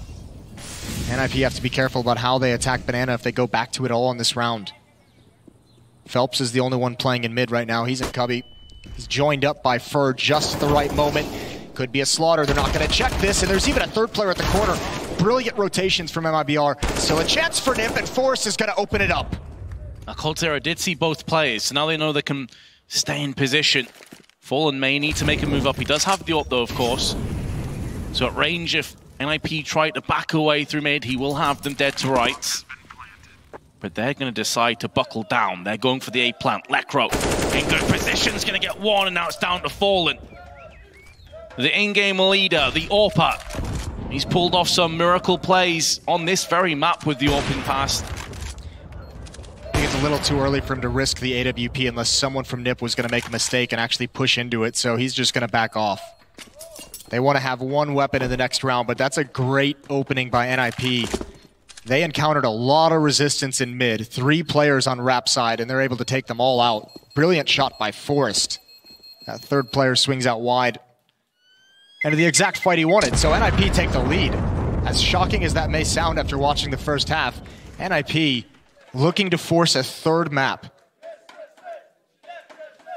Considering it was 6-0 after MIBR won the first pistol round, and then at one stage it was 9-4. The fact that we are even in a position where NIP are leading is testament to how awesome this comeback has been. It's 6 rounds in a row if you consider the last 2 went in the previous half to the Swedes now. What a turnaround. You mentioned that everyone, you know, Forrest had an amazing event so far, but everyone else had stepped up. Rez was coming alive, but like Lekro had his moments. He's having another one of them here, 18 and 13. He's leading the way of the server.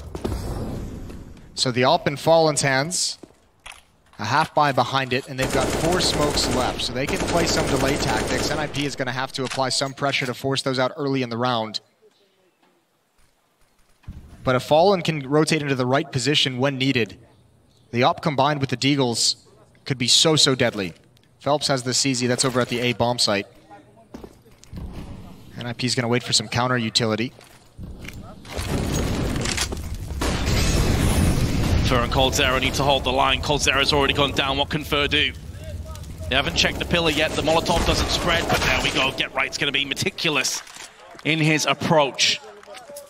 Leave no stone unturned, and Fallen has to peace out with the AWP. You know, it's been so cool from Get Right, as I've witnessed through watching him play this tournament and NIP progress through this tournament, is, remember, he's one of the most legendary players, and he's known for his lurking. And in this version of NIP, he's really turned himself into a pretty solid entry fragger. Yeah, like a complete role reversal from what he used to do.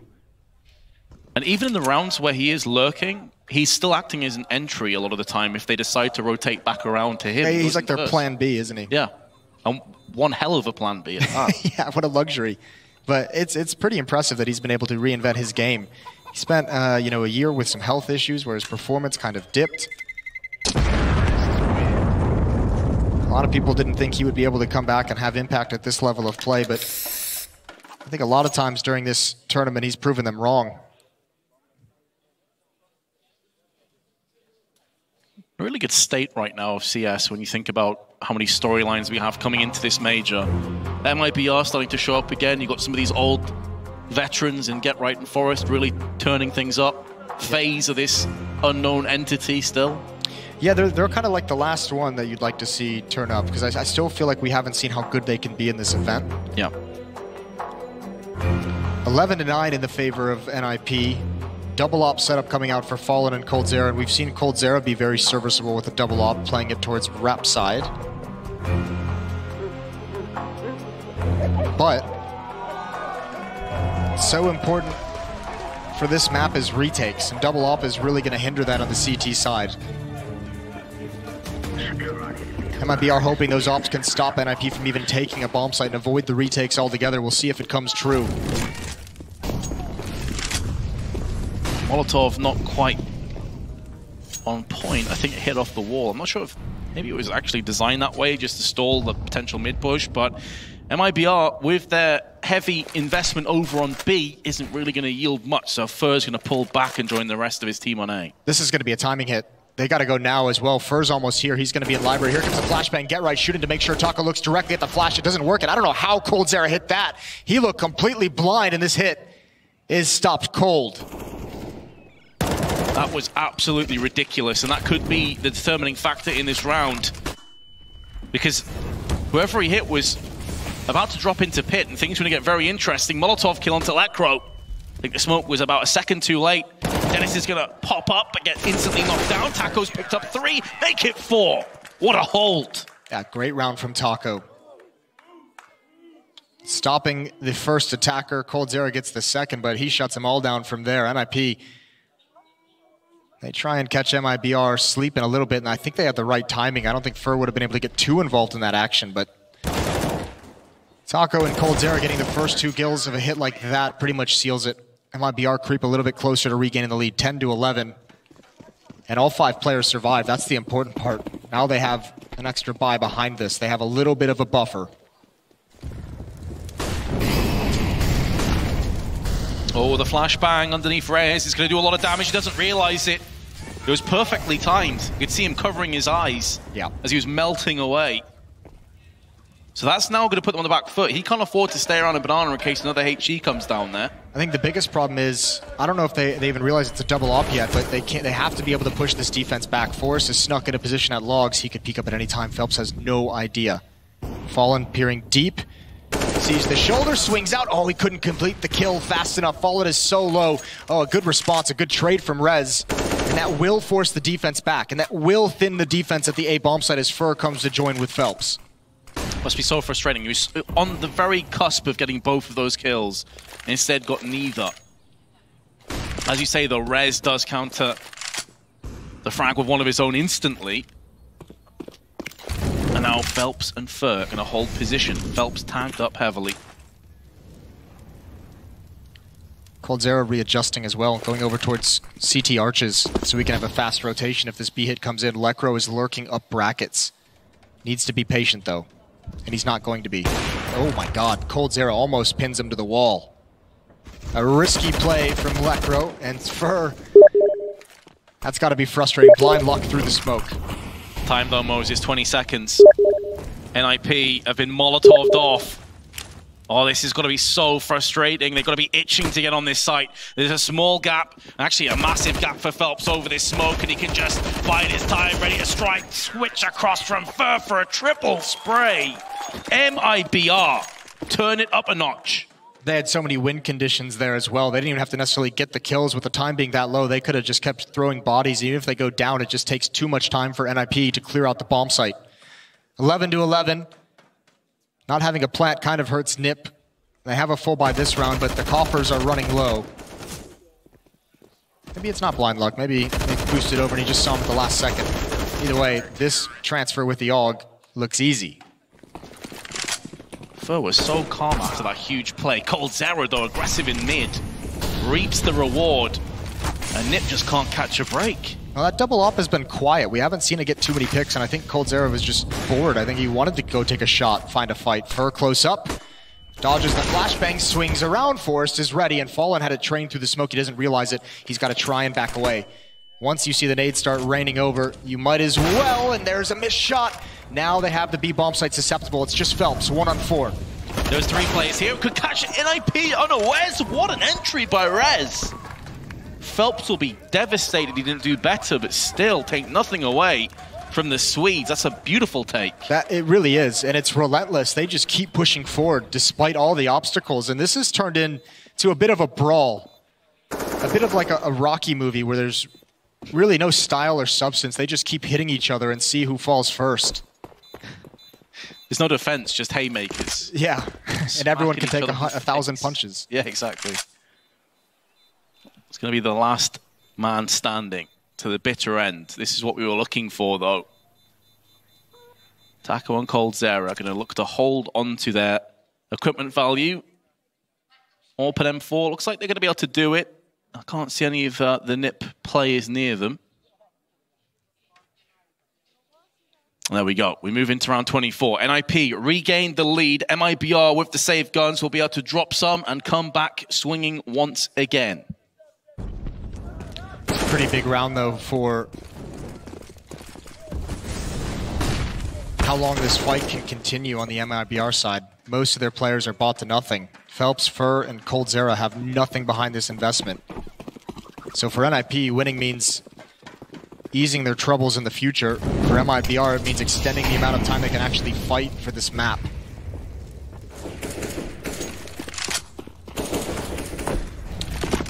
This has been so impressive for NIP. They got decimated at the start of that first half.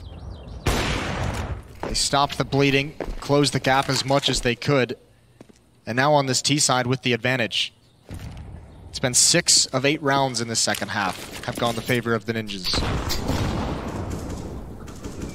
Double nade stack, not going to yield a kill, but does significant damage to Rez.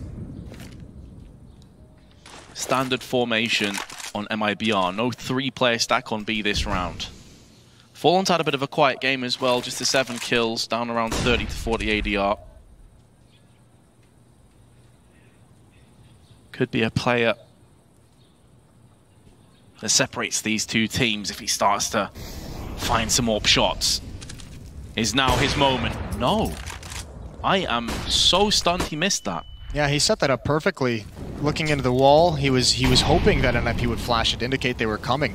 As soon as the flash pops, takes that peek, and it seemed like he had one dead to rights. Oh, that's a great adjustment, though. Rez nearly caught him off guard, but he has no information. 24 seconds on the clock, and now the footsteps begin. Now everyone runs up in a position. That counter flash not going to do anything. NIP hasn't turned the corner yet. Molotov's in toward Tri-Box. Fallen's not blind. He misses another shot. Now he's burning, but Fur's got him covered. Oh, they've readjusted. They've moved into the back corner. They know he's there. Fallen, what more can you do? The flick over won't work. It's all out of timing. Phelps, does he want to try and stop this? He spammed down 1. That's not the planner. A 2-on-3. No grenades intact for the Ninjas, though. But Phelps has been found alongside Lacro, leaving it on Dennis. AK-47 separates him, and MIB clawing us back to a tie once more. You can hear footsteps to his left-hand side. Taco's now on the bomb. He's defusing. It's going down ever so quick. Dennis is going to find him, sprays through, but can't get the kill and dies afterwards anyway. MIBR will take us to 12-12. A really awkward spam that just doesn't connect, unfortunately. Looked like he had it right. And I'm going to say he should have never been in a 1-on-2. Lecro, I'm not sure why he was trying to commit so much and jump out from that position. He had it safe with the AWP. I think he was just worried in case they had a Molotov or a nade. But he really gives himself up and puts Dennis in a tough spot. A mistake in a game that's otherwise been fantastic for Lecro. 12-12 down the stretch.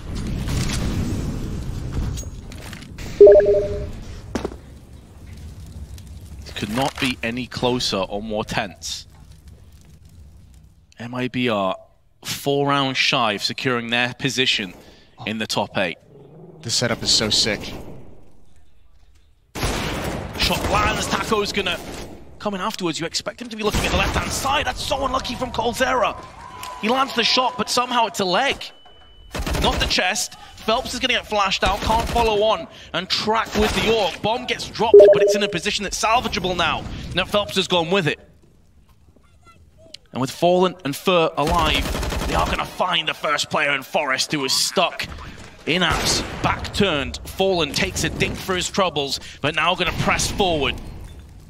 Look to try and take the fight to the Ninjas. who have made A their home. There's still some utility at their disposal, but a flashbang perfectly counters the push. This is valuable time. They do have a kit, and Dennis from the side is going to come in with one. It's all about this next bullet. Lekr on 4, Fallen on just 18. He's going to go for the defuse in the smoke, but he doesn't have the kit. It's on his fallen comrade. He's just waiting there, hoping that Lekr shows himself, but Lekr is playing this to perfection, and the Ninjas will move ahead again. That's so sick. Makes up for the mistake in the previous round.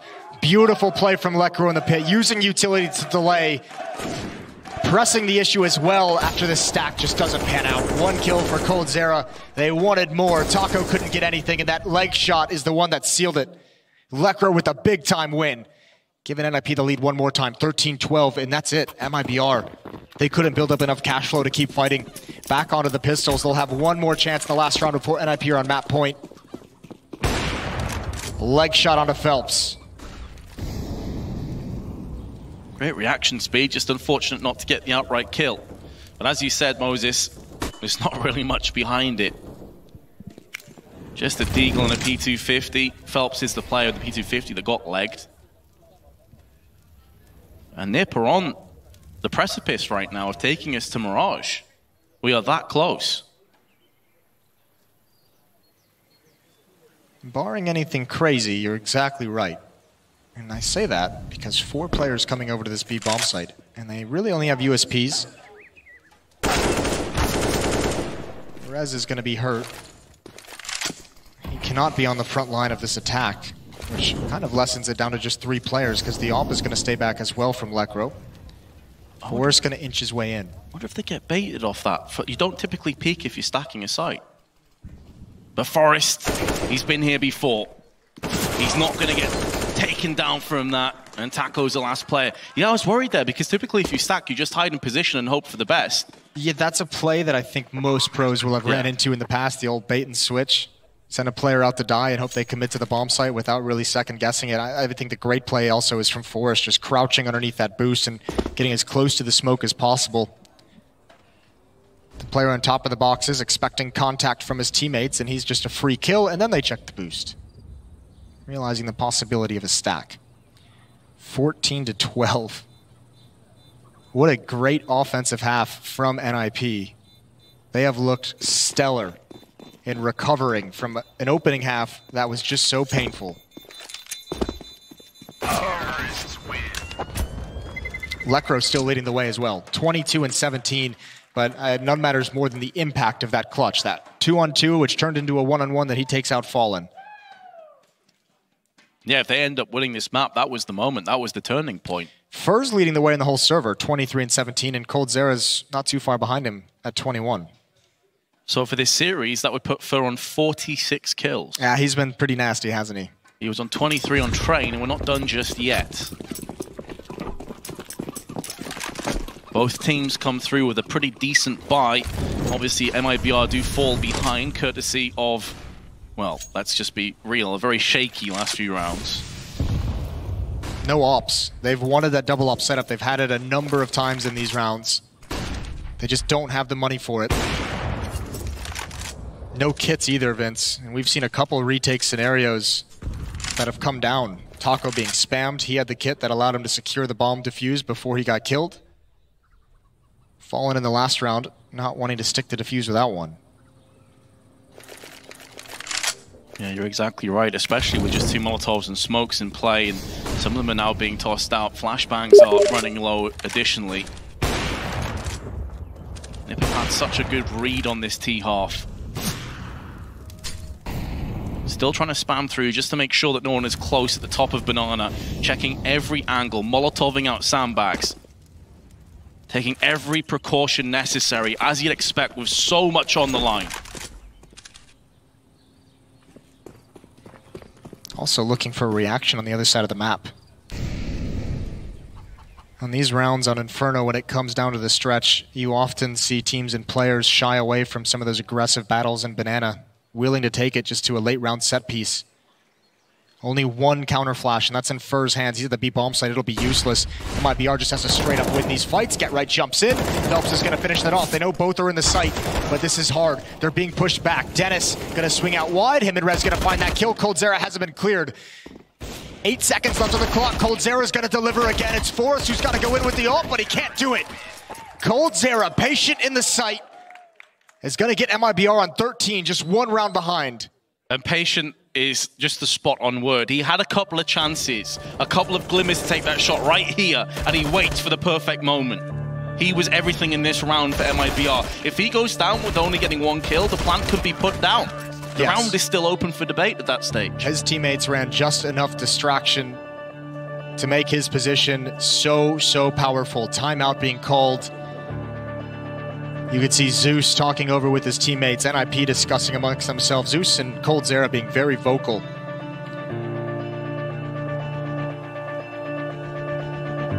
(14-13), both of these teams playing for a spot in the champion stage in the top 8 of the IEM Katowice major.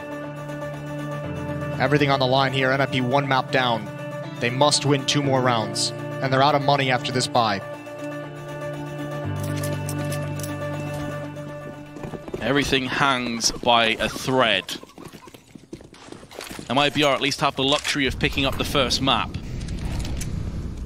NIP do not have that luxury. They have no safety net. It is go for broke.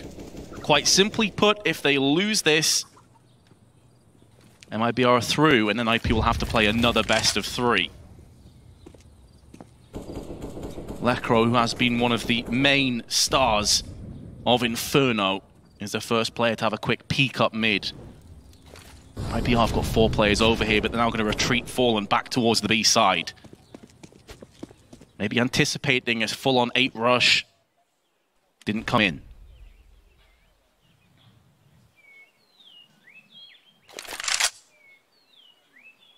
I wonder if NIP is going to speed it up a little bit and choose an earlier time to attack a bomb site, as that round they were running so low made them have to force the battle with coldzera inside the site before they were really ready. Starting to make their move now. Control of brackets goes to NIP. Phelps is going to slowly back away. Fallen has an op, but again, that's at the B bomb site. If they can crack into it, he is going to be very much diminished in his impact and get right with the lurk inside of the smoke. When does he choose to pounce? He's so close.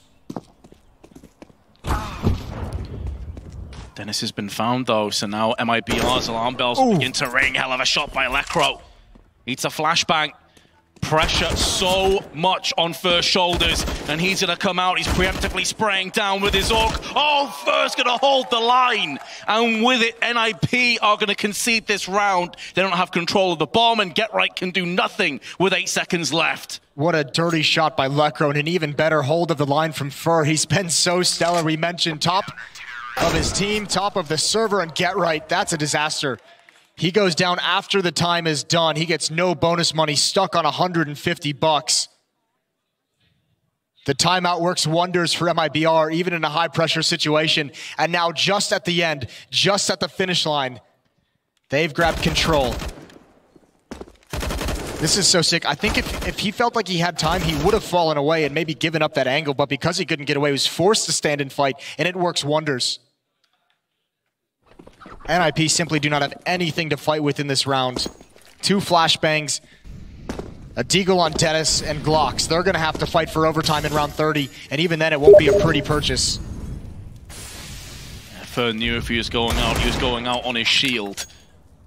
And the same could be said of NIP. They have valiantly bounced back in this map. So have MIBR. A real test of will. 2 flashbangs. All that NIP possess with a lonely deagle. Can Dennis work that magic wand once again? Flashbang allows him to have that first peek on Arch. No one's home. MIBR way more passive. Must have had a good read of the situation. I think they just know the economy situation. They know they've finally done it. They had to have felt close for a number of rounds. Not wanting to let those deagles have a chance. Use the ults at range. Phelps and Fur slaughtering NIP in round 29. The bomb on the ground. Taco gets the final kill. And now no matter what weapon you have, Taco's going to upgrade that SMG surely for this last round. It remains to be seen what NIP can actually bring into it. They fought so long and so hard, and it must be difficult. They have one more obstacle to overcome, and a timeout comes in. From the, 7-0 deficit in the first half, 6-9 at halftime. The blitz that they had to survive from MIBR's offense, and now in this second half, they grinded all the way back. They took a narrow lead for just a moment, and it all comes down to this 30th round as MIBR might just steal this map away, this map and this series, and a spot in the top 8 right at the last moment. It's going to be some truly terrifying teams at that 2-2 mark as well. I believe we could have FaZe in the mix. Pretty terrifying stuff. The last buy, potentially, of this match. We'll see Get Right on only a CZ. With him dipping down in firepower, though, does get them more nades. And what a ballsy call this is. MIBR are going to take the fight to NIP in the last round of regulation. And they're going to get rewarded with a couple of kills, but it's backfiring. NIP now do take the man advantage for a brief moment before Fallen drills down Rez with his AWP. But so little time has passed that now NIP can kind of calm down, just let this simmer, and figure out where they're going to push next. And Taco, he calls NIP's, I mean, he's really giving them an opportunity, drops a smoke in the choke point, rotates off the B bomb site, left it completely unguarded. NIP obviously with no idea. Now he's come back. Smoke in his face, how does he want to play this? You don't want to be too aggressive. You want to wait for Fallen to get there. Play the odds almost with the spam kill. Forrest down low and just to Galil as well. One more smoke on Dennis, but the bomb will be planted. Smoke again denies Taco. Other smoke is faded. Fallen now has an opportunity, and the smoke's not great. Taco can get up on the coffins. He's getting a lot of information for his teammate, and in comes Dennis. He's gone down. Forrest now has to step up, and there's Fallen. He's going to do it for MIBR. They're going to move through to the top 8, and NIP have to go through another best of 3. What an impressive win for MIBR. An impressive comeback from NIP. That map is a treat. Both of these teams fighting all the way down. And MIBR going into the top 8, nobody likes that. Nobody wants to give them a chance to build up even farther into this game. And Peta doing his best to console his players. They fought so hard, and it's crushing to see them denied at the very end. But that tells us a lot about NIP. Not going to go down without a fight. Tells us a lot about MIBR that they've come to play. And we've got the desk ready as well. You got the bracket. Spectacular stuff. MIBR do manage to close it out in 2, but not without working so damn hard for it. NIP, they force the best out of the Brazilians, and it's not over for the Swedes. NIP, they have one more shot, just as the casters have already said. MIBR, they win an Inferno. Let's not forget, of course, that one of their most harrowing losses at this tournament on this map was versus Cloud9, conceding 16-3. But same map, different day, different team, different beast, NIP, but they best them, and we've got ourselves the Brazilians all locked and loaded into the champion stage. I mean, this is what we were hoping for, right? We want to see as much talent, as much of this golden Counter-Strike as we possibly can in the champion stage. Really, so many heroics coming out of Fur and Cold Zero throughout this series. Taco had a couple standout rounds, Fallen getting that last kill despite having such an off map for him, if I'm being honest. All of the stars from MIBR shining here. This is what you want to see. Yeah. This is exactly what you want to see. You want to see the best players in the playoff, and I think Cold Zero, Fur for that matter as well, they definitely showed some of the best Counter-Strike we've seen from them in quite some time. So cool to see MIBR turning it around. You alerted to it yourself, Alex, the fact that they did lose 16-3 against Cloud9 on this map. Able to turn it around now and get a secure, or not a secure, but getting an impressive win here against NIP.